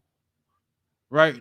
Like I said earlier, if not him, then where? If not he, then where? And who? You know what I'm talking about? That's like they saying, who is like this? Who is like this devil? Who is like this beast? Right. Keep going. Who is able to make war with him? Who is what? Who is able to make war with him? Nobody. If you know anything about the white man, he's the first with the nuclear bomb. He's the first one to drop a nuclear bomb. Nobody is like this. Nobody is like this. Is like this beast. Right. Hold that. Give me Genesis 27:39. Give me 38. 27:38. Uh-huh.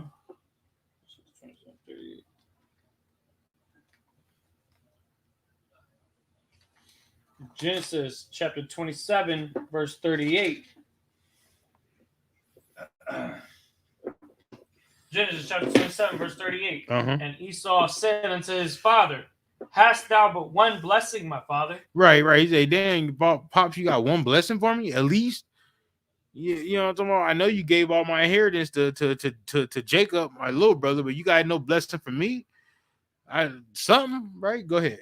Bless me, even me also, my father. And Esau lifted up his voice and wept. Right. He cried, little crybaby. Right. Please bless me, Father, please. Right. You shouldn't have gave away your blessing, Esau. Keep going. And Isaac, his father, answered and said unto him, "Behold, thy dwelling shall be the fatness of the earth." His what? It says, "Behold, thy dwelling shall be the fatness of the earth." Right. Wherever you live at, it's gonna be the good. It's gonna be the cold places, the places that everybody want to visit of the earth, like New York, LA, Chicago, Atlanta. Well, it's still in America. Atlanta, Miami. I want to say Houston, but it's Houston. You know what I'm talking about? St. Louis. Everywhere that black folks reside, that's where Esau's power is. Right. Keep going. Sir. And the dew of heaven from above. Right, and the dew of heaven from above. There's just light drizzle on it. It's gonna be shiny. It's gonna be feeling good. You know what I'm talking about? Go ahead. And by the sword shalt thou live. By the what? By the sword shalt thou live. By the who? By the sword shalt thou live. Right, by the sword shall you live. That's why they're so powerful in weaponry. Mm-hmm. That's why they're the only ones that ever dropped a nuclear bomb on anybody. That's right. That's why they're the only ones. They're the only ones that kill people. You know what I'm talking about? Like they're the only ones that like when they drop the bomb on when they drop the bomb on I mean when they hit the Twin Towers with the buildings, right? After that, all they had to bomb Iraq or Afghanistan for 24 hours straight. That's what they did. They bombed the Middle East for 24 hours straight, right? Because they had to show their power because they were blessed with the sword. They was blessed with the modern day gun. They was blessed with the modern day weapons. Who was the first people that had nuclear weapons? The so-called white man. The beast had nuclear weapons first, and everybody else got nuclear weapons, and they was the first ones that had to drop a nuclear weapon, nuclear bombs. Everybody else was in war. They was having war, but then this devil here, this beast here, was like, I gotta drop the nuclear bombs because I got them.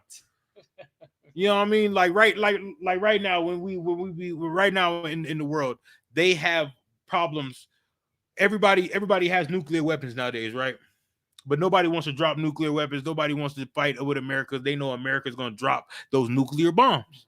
They know that for a fact because they have done it already. And they're the only people on this planet has ever dropped nuclear weapons. Nobody destroyed the world like that.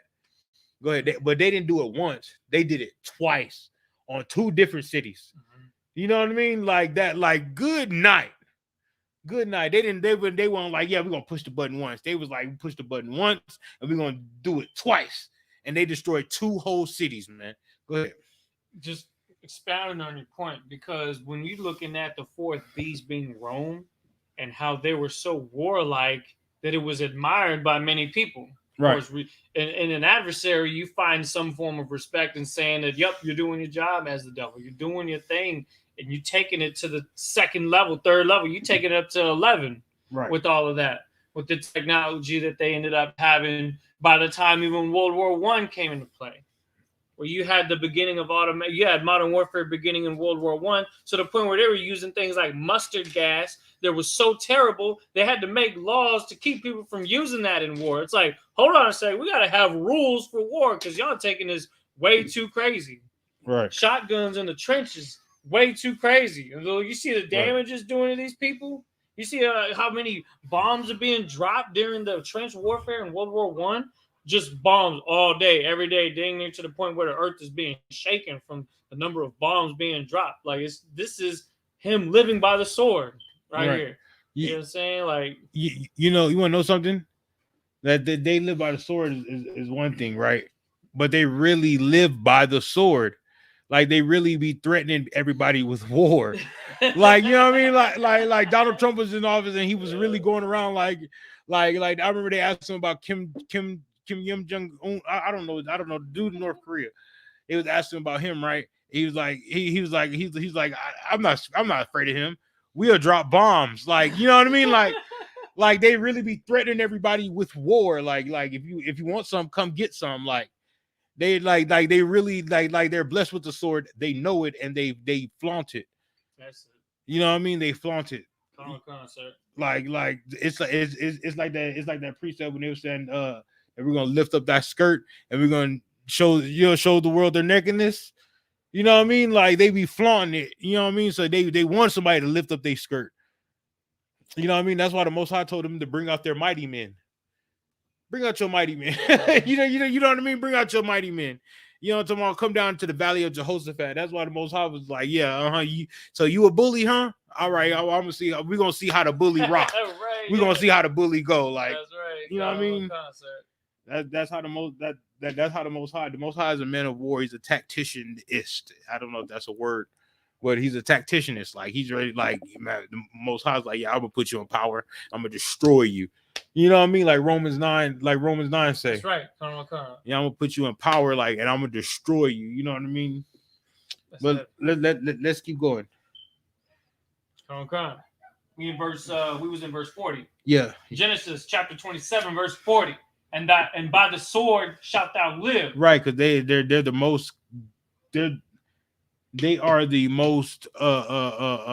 most warlike people on this planet. They don't know peace.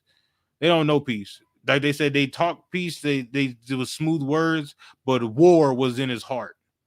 Right? Keep going. And shalt serve thy brother. Right, he's gonna serve Blacks, Hispanics, and Native Americans. You're gonna serve Blacks, Hispanics, and Native Americans. All the murder and all the raping and all the killing and all the stealing and all the willing and dealing and everything you did to Blacks, Hispanics, and Native Americans. You're gonna serve us. Go ahead. Sir. It says, and it shall come to pass when thou shalt have the dominion. Right, and it's going to pass when you're going to have dominion. Like right now, you have the dominion.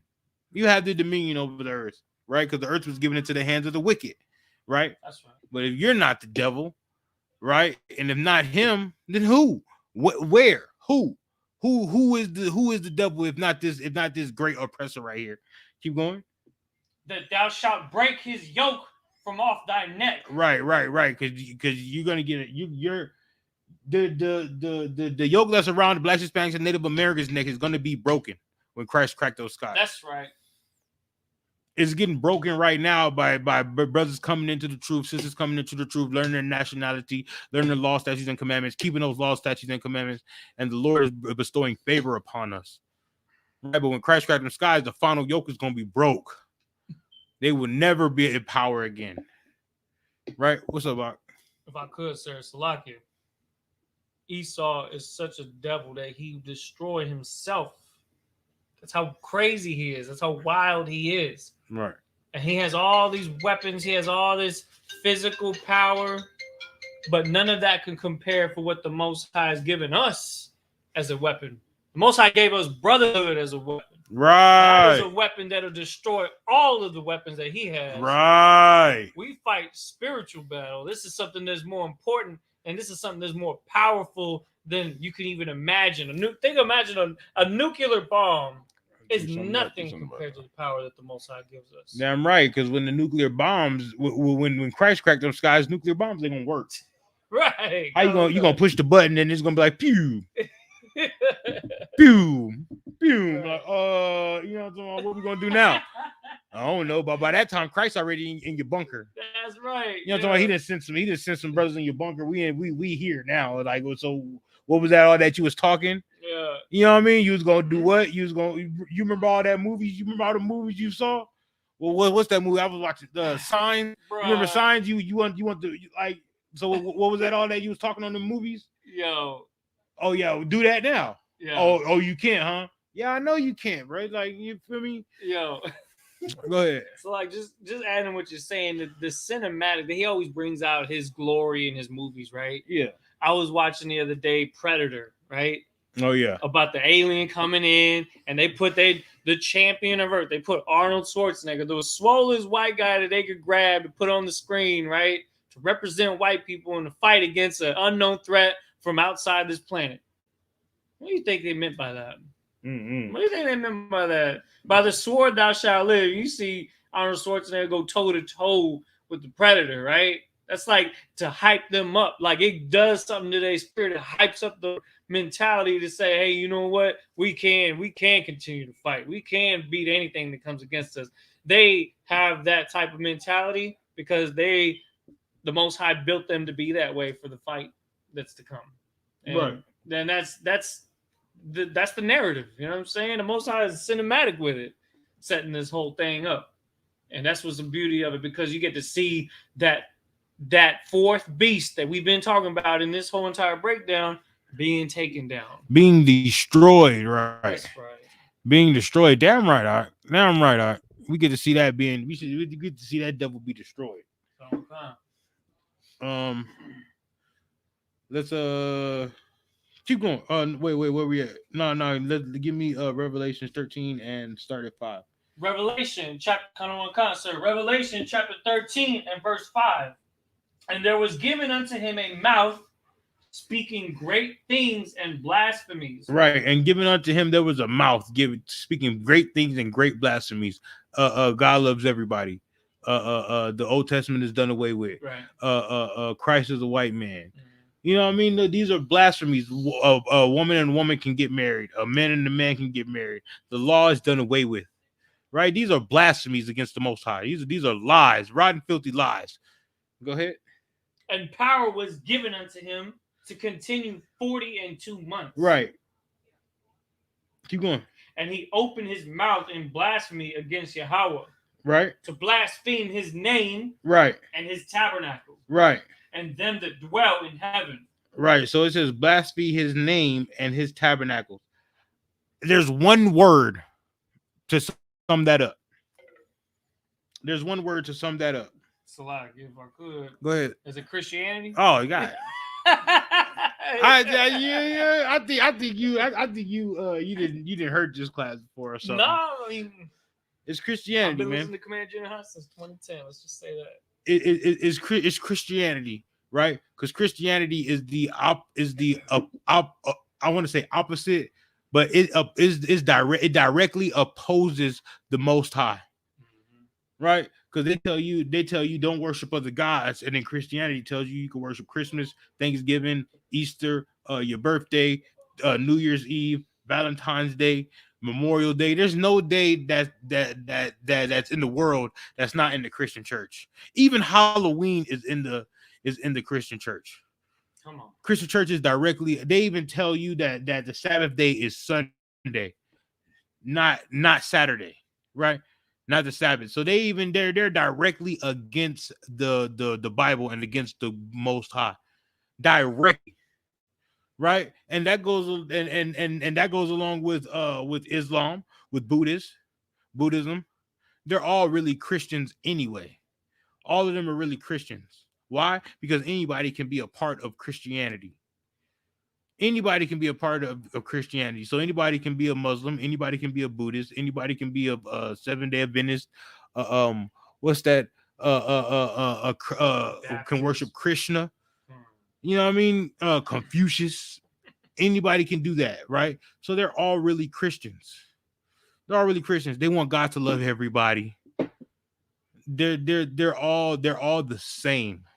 That's what I'm saying. They're all the same, right? Read that last part again. Sir. Or yeah, read that last one again. Revelation chapter 13 and verse 5. Don't read the whole one. Read the whole thing. No, read 6.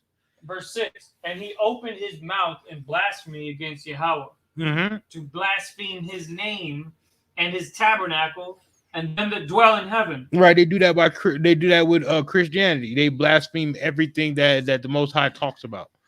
Right. And keep reading. Verse 7. And it was given unto him to make war with the saints. Stop. You know what I want. Where? Oh, it's over here. Salakia. Dang, man. You asking for Salakia, sir? You asking for a precept? Oh man, you know what I want, man. To make war with the saints. You know what I want. Oh yeah. You know what I want. Hey, yo, you on point, sir. You know what I want. Of course, I'm on point, man. I do my research. This will be true the way it grabs you, makes you want to study that. Yeah, I do my research. That's how I got those 4 generals and whatever they where they was ruling at. Slack, you want me to read that again, sir? Good. Oh no, you all right. Oh yeah, read that one more time. Revelation 13:7. Yeah, read that one more time. Revelation chapter 13, verse 7. And it was given unto him to make war with the saints. Now, who are the saints? Show me. Show the people where you at. We in the Zondervan Bible Dictionary. Right. Definition of saints. Right. A member of God's covenant people, Israel. Right. Of God's covenant people, the only one he made a covenant with, Israel. That's who saints are. Right now, replace saints with Israel. Verse 7. It says, and it was given unto him to make war with Israel. With who? With Israel. Right, with the saints. Right, keep going. And to overcome them. And what? And to overcome them. Right. And the power was given him over all kindreds and tongues and nations.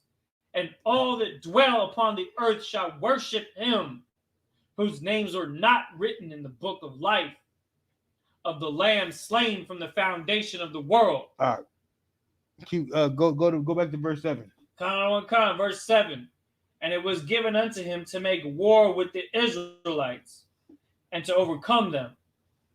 Right, to overcome them, right? Go ahead.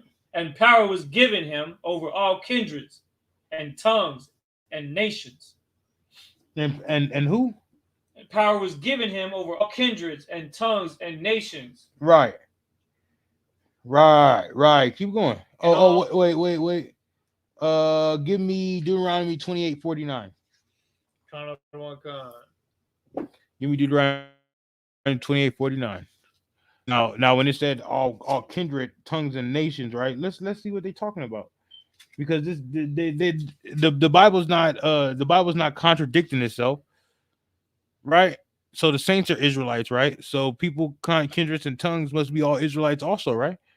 Or maybe we just don't know the Bible, but let's get what the scripture says. Deuteronomy chapter 28. Because that's the subject matter. The subject matter is Israel, right? Because that's who the saints are, right? All right, I'm just making sure I'm keeping in my mind. Ready? Deuteronomy chapter 28, verse 49. The Lord shall bring a nation against thee from far, from the end of the earth. Right. Wait. The nation should bring the Lord should bring a nation against thee from far. And it said from one end of the earth, right? Mm-hmm. Go ahead. As swift as the eagle flieth. It says what? As swift as the eagle flieth. His day's gonna move quickly, as swift as the eagle flieth. If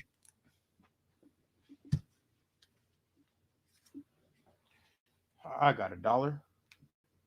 No, I don't. I got a $5 bill though. Y'all see this? Right on the $5 bill?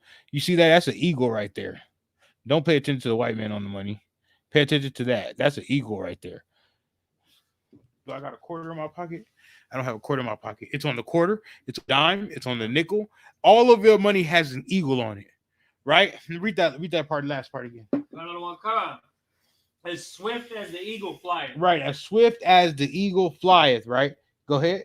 A nation whose tongue thou shalt not understand.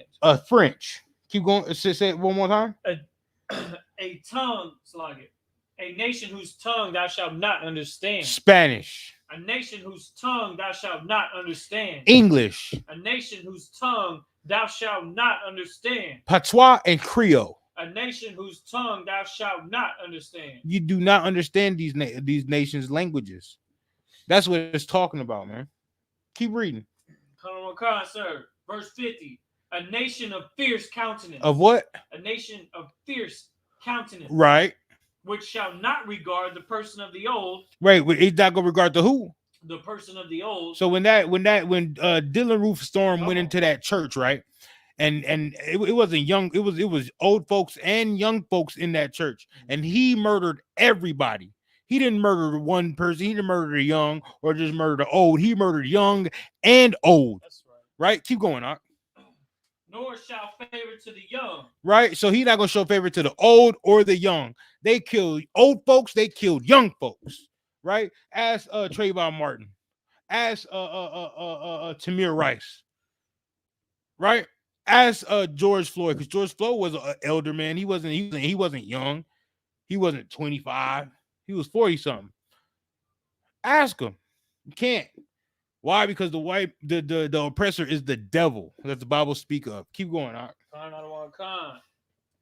he shall eat the fruit of thy cattle. Oh no, not that. That's going into 50, 51. Yeah, we don't need 51. Let's go back to Revelation 13. Go back to 7. Revelation. So Revelation chapter 13, verse 7. And it was given unto him to make war with the saints and right. to overcome them. Right. The saints are Israelites, and he's going to overcome the Israelites. Right. Keep going. And power was given him over all kindreds. All kindreds. Wait. When it says kindreds, right, it's talking about Israelite kindred. Right. It's not talking about all people of the earth because we're all one. No, it's talking about Israelite kindred. Keep going. And tongues and nations. Right, because all our kindreds have the same tongue and nations. We're all the same nation. We have all the same language, right? Some people might speak. Some people might say Tawada. Some people might say Tawada, but it's all the same language, right? We just have different dialects of it. Keep going.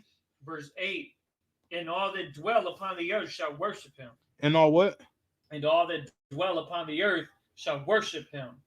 And all that dwell upon the earth shall worship him, right? All that dwell upon the earth shall worship the oppressor, the so-called beast, right? Go ahead. And whose names were not written in the book of life of the Lamb. Yep. Slain from the foundation of the world. Right. Keep going. Verse 9. If any man have an ear, let him hear. It says what? If any man have an ear, let him hear. It says what?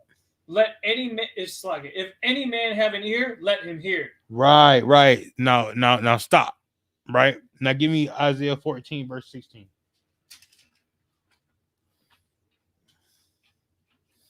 Give me Isaiah 14, verse 16.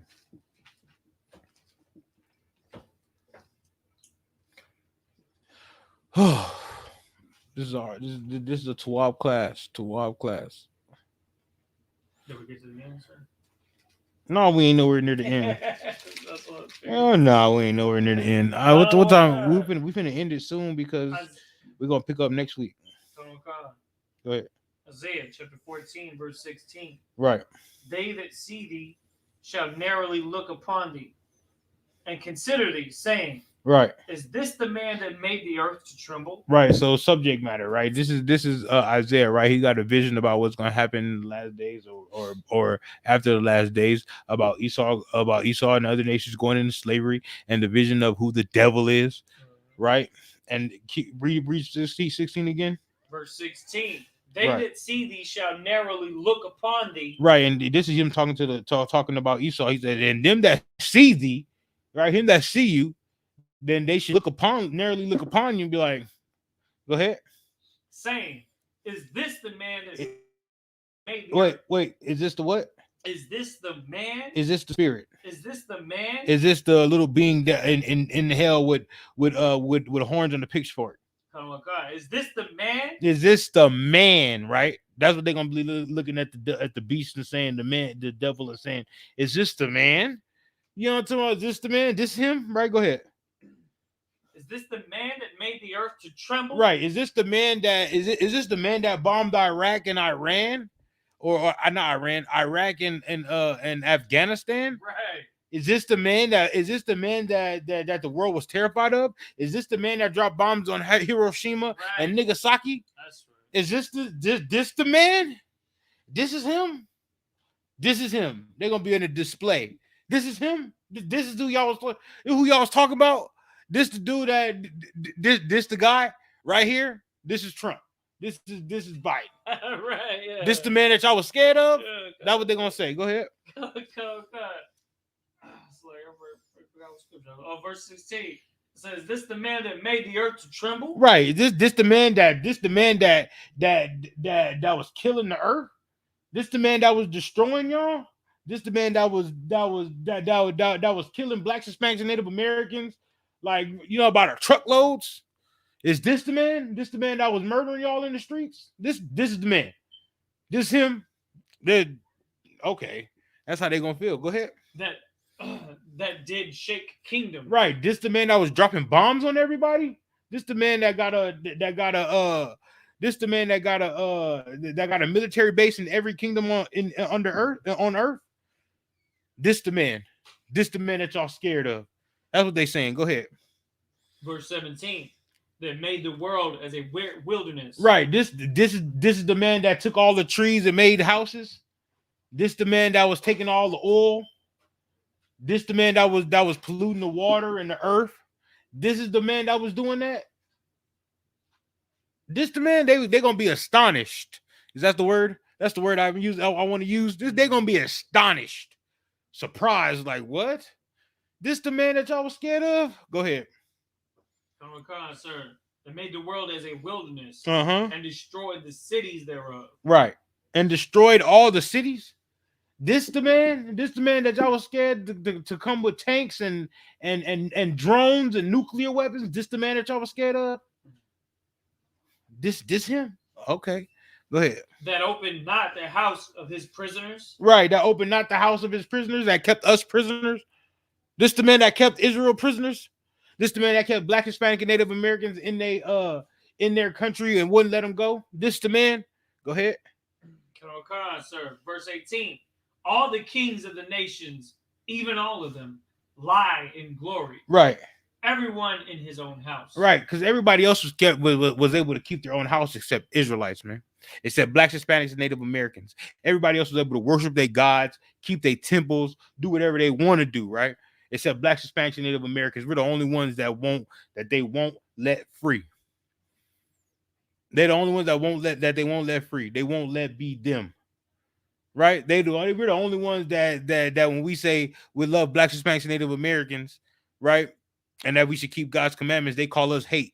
They say, oh, y'all a whole bunch, y'all have hate speech, right? Or y'all a hate group. and we don't touch not nobody. We don't touch not nobody. But you know who's a real hate group? The KKK is a real hate group. Why? Because they murder people. That's right. ISUPK don't do anything but tell blacks, Hispanics, and give blacks, Hispanics, and Native Americans off drugs. We don't do anything but clean up our neighborhoods. We don't do anything but abide by the laws of God and abide by the laws of this oppressor. That's all we do, man. That's all we do, and they call us a hate group, right? They won't let us be us, right? Go ahead. If I could, sir. Go ahead. They call us a hate group because we don't love the beast the way that the scriptures are saying that the whole world worships the beast. We don't worship the beast anymore. Damn right. We know who we are supposed to be now. Right. And because we go against the grain, they're going to try to put a smear campaign and make us look like we're a certain type of way. We're not committing any crimes. We're playing by the rules. We follow the rules of the kingdom. We ain't even barely even going past the speed limit damn near half the time because we already know the risk of even doing something as simple as that. Right. Let alone selling drugs to our own people, which we know is wrong. Right. Breaking the Most High's commandments, which we know is wrong. And so the Most High is looking at us and doing this stuff, and it is an honorable thing to then stand against the kingdom in a way that they think that what we talking about is violence. We ain't done nothing wrong. We ain't done nothing violent. Right. You know what's violent? Them dropping bombs out of airplane on Black Wall Street. That's violent. Right? Them beating Emmett Till to death because a beastly woman said that he whistled at her, man. Not touched her, not made a sexual pass to her, and he whistled at her. And it came out to be 70, 80 years later that was a lie, man. So that 15-year-old brother died for nothing. That's hate. That's hate. That's hate. Hell, what about Tamir Rice? That's hate. Right? What about Botham Jean? That's hate, man. That's hate. Meanwhile, we don't hate nobody. And you know what's even worse, right? You said that they, because we don't love them like the other nations love them, right? Right. But I bet you George Floyd was a Christian. I bet you he believed God loves everybody. I bet you Trayvon Martin, God loved everybody. Right. I bet you Tamir Rice was a Christian and he believed God loved everybody. Right? Yeah. They even hating the ones that believe that God loves everybody. Believes in them. That's hate, man. That's hate. What's up, Art? Because we bring that truth out. We talking about the history and how the Bible talks about this. That's not hate. That's love. Yeah. For us to show you the love of actually showing you the truth. That's what you got to understand is what it really is. It's hard love. Right. You know what I'm saying? Like what they say, the scripture says that, well, I'm not to bring up scripture, but to just say that basically if we actually taking the time to show you the truth, because we care. You know what I'm saying? And whether the Facebook gets taken down or not, we're going to keep talking about this message. They can try to stop this message from going out. They can do whatever they want. They want to say hate is spread all throughout Facebook and all that. You know they looking at the ISUPK. You know what I'm saying? Right. General Muhammad said that they watching him on the planes and all this kind of stuff. Remember we was talking about that? Listen, we ain't done nothing wrong. But you go ahead and keep watching. Because we're just going to keep raising up our people so they understand not to have the mark of the beast in their foreheads and believe in this country as some sort of safe place, some sort of heaven for them. Because it sure as heck is not. And it's proven itself every single day, which is why we have to continue pushing this truth. Right. So that you can wake up out of your sleep. Right. Now let's get this. Let's give me not Revelations, Isaiah 14 and verse 1. Let's get 1 and 2, and then you can go to Revelations 13 and 9 and 10, and we'll end it right there, and we can pick up next week. Isaiah chapter 14, verse 1. For the Lord will have mercy on Jacob. Right. And will yet choose Israel. Right. And set them in their own land. Right. So he's going to have mercy on Jacob and choose Israel. Right. Keep going. And the strangers shall be joined with them. And the what? And the strangers shall be joined with them. Right. These other nations are going to be joined with us, man. They gonna be like, oh, wait. So we got destroyed, but y'all didn't get destroyed. They gonna cleave onto it. They're gonna be like, hey, we going with y'all. All right, you can come with us. Well, what they gonna do when they come with us? Go ahead. And they shall cleave unto the house of Jacob. Verse 2. Right. And the people shall take them. Right. And bring them to their place. Right. We're gonna take them and bring them to their place. Right. Go ahead. And the house of Israel shall possess them in the land. And we're gonna do what? Possess them in the land. Man, what does possess mean? Own. What possess means? What? No, go ahead. Own. Good. It means own. Possess means own. Right. Keep going. Go ahead. Or take control of. Right. You damn right. Come. Go ahead. In the land of the Lord for servants. In the land of the Lord for who? For servants. For who? For servants. So that's what we're gonna do. They're gonna cleave onto us, and we're gonna take them for servants, right? They're gonna serve us. Keep going. And handmaids. And handmaids. They're gonna be servants and handmaids for Israel, for Blacks, Hispanics, and Native Americans. Keep going. Come on, sir. And they shall take them captives. Right? They're gonna take them what? Shall take them captives. Whose captives they were. Right, whose captives they were. So if we was their captives, now we're gonna take them captives. Is that it on verse 2? La, sir. Go ahead. And they shall rule over their oppressors. And we're gonna rule over our oppressors. Ain't that what that just said in Genesis 27, 39, and 40? Yeah, right. Right? How Esau's gonna serve his brother Jacob. That's right. Right? That's gonna happen, man. That's gonna happen. Now let's go back to Revelation 13:9. So it said in Genesis 27. Now it's saying in Isaiah 14:1. Right? Now it's gonna say it in Revelation 13. Revelation chapter 13 and verse 9. Hold on, stop. Precept upon precept, Right. line upon line. Here a little and there a little.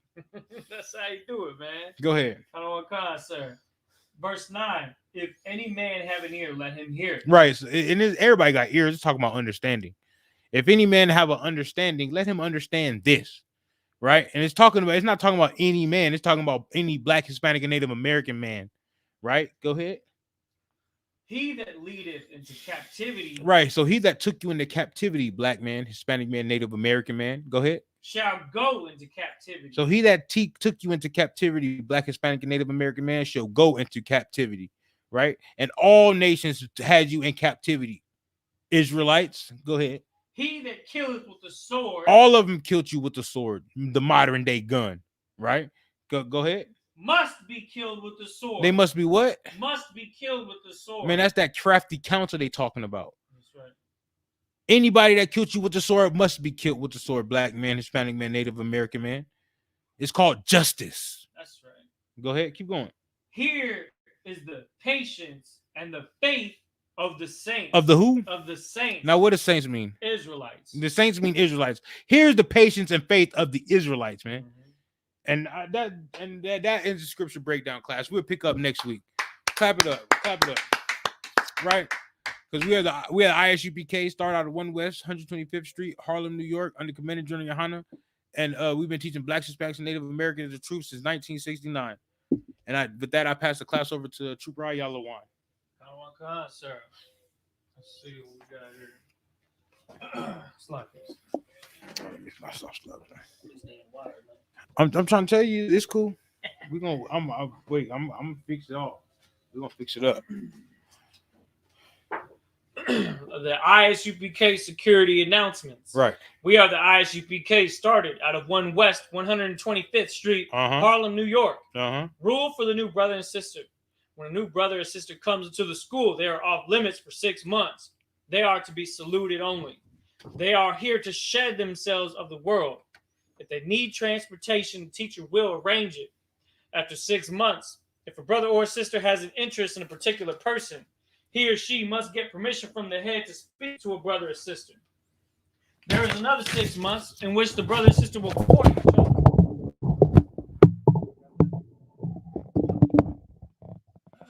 After this 6-month period, they will get permission from the head to marry. Tithes, which is a commandment, is found in the book of Numbers, chapter 18, verse 21. Malachi, chapter 3, verses 8 through 10. Ma'ashara means tenth in the Hebrew. 10% of every penny of any increase the Lord gives you. Give to the treasury department or teacher. Priest fund. Free will offerings for priests, not mandatory. Whatsoever amount you would like. Upcoming holy convocations. There you We have.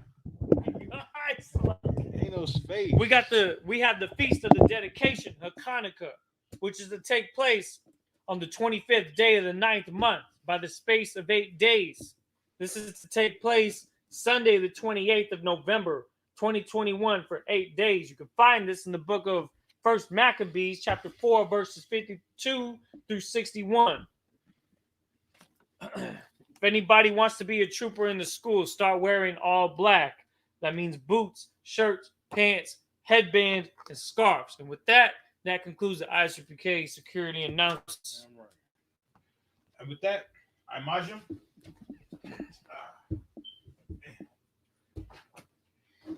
We're gonna turn. Come on. We're gonna turn to face the east. Right? And this is the Lord's Prayer in Hebrew. Right? The Abanawa. Shabbat Shemayim. Kodash. Hayah. Shemka. Yahweh. Malakaka. Taba'ah. Ratazaka. Hayah. Aisha. Ba'aratazah. Kawa. Hayah. Bashamayim. Nathalano. Lakum. Kal. Yawam. Wasalakano. Kabawatino. Salakano. Kabawathino. Wala. Tabi'ayano. Banasai 1. Abo. Hawashayano. Mayan. Rai. Kaya. Maka. Hamalakwa. Wahala. Wata Pa'ara. La'ai Walamyam. Aman. Now this is the Lord's Prayer in English. Our Father, which art in heaven, hallowed be thy name. Yahweh. Thy kingdom come. Thy will be done. On earth as it is in heaven. Give us this day our daily bread. And forgive us our debts. As we forgive our debtors. And lead us not into temptation. But deliver us from evil. For thine is the kingdom. And the power. And the glory. Forever so be it. Now we're gonna start. Turn to face the front. We're gonna give a courtesy salute to the brothers. Men of Israel, Imagine Shabbat, Imagine Barak. Yahweh Bashem Yahweh Thumb. All right. We're gonna turn to face the sisters. Now we're gonna give a courtesy salute to the sisters. Men of Israel, Imagine Shabbat, Imagine Barak. Yahweh Shema Thumb Bashem Yahweh. All right, with that, class is dismissed. Tune in next week for the continuation of the breakdown. I got a real one right here. Bro, why is this happening like that? There it is. Any man give his life for Yahweh Shai Mashiach in Christ and fall up under that UPK banner. Here we go.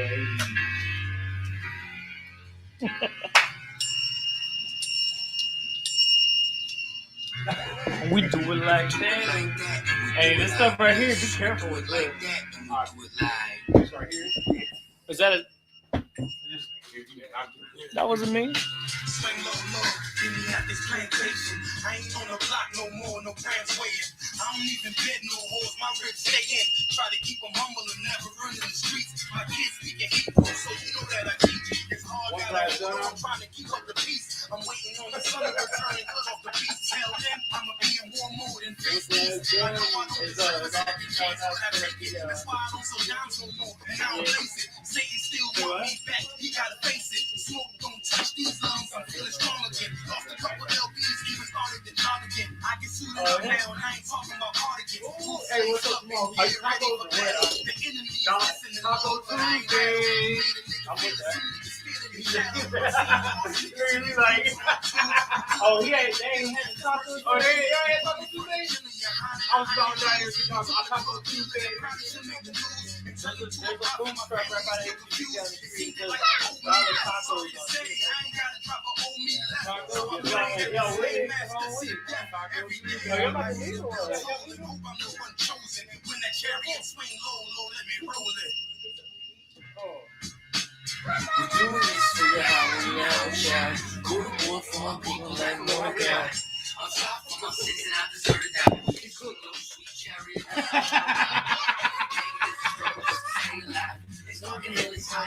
Whoa. Yo, what is that? I don't know. I'm telling you, like, all I did was look up Griffith and it started bringing you a Syrian Empire. I was surprised. While they ain't even applying. Through all the pain, hate, confusion, and the lying, I say grinding with the heart of a lion. How you I'm you just don't in know how it. you did on your test today, do you? Yeah. I was like, you don't know how you doing your test today, did you? Nah, No. he ain't. Officer Dog, they ain't text you yet? No. Nah, he don't know yet. I told him he failed.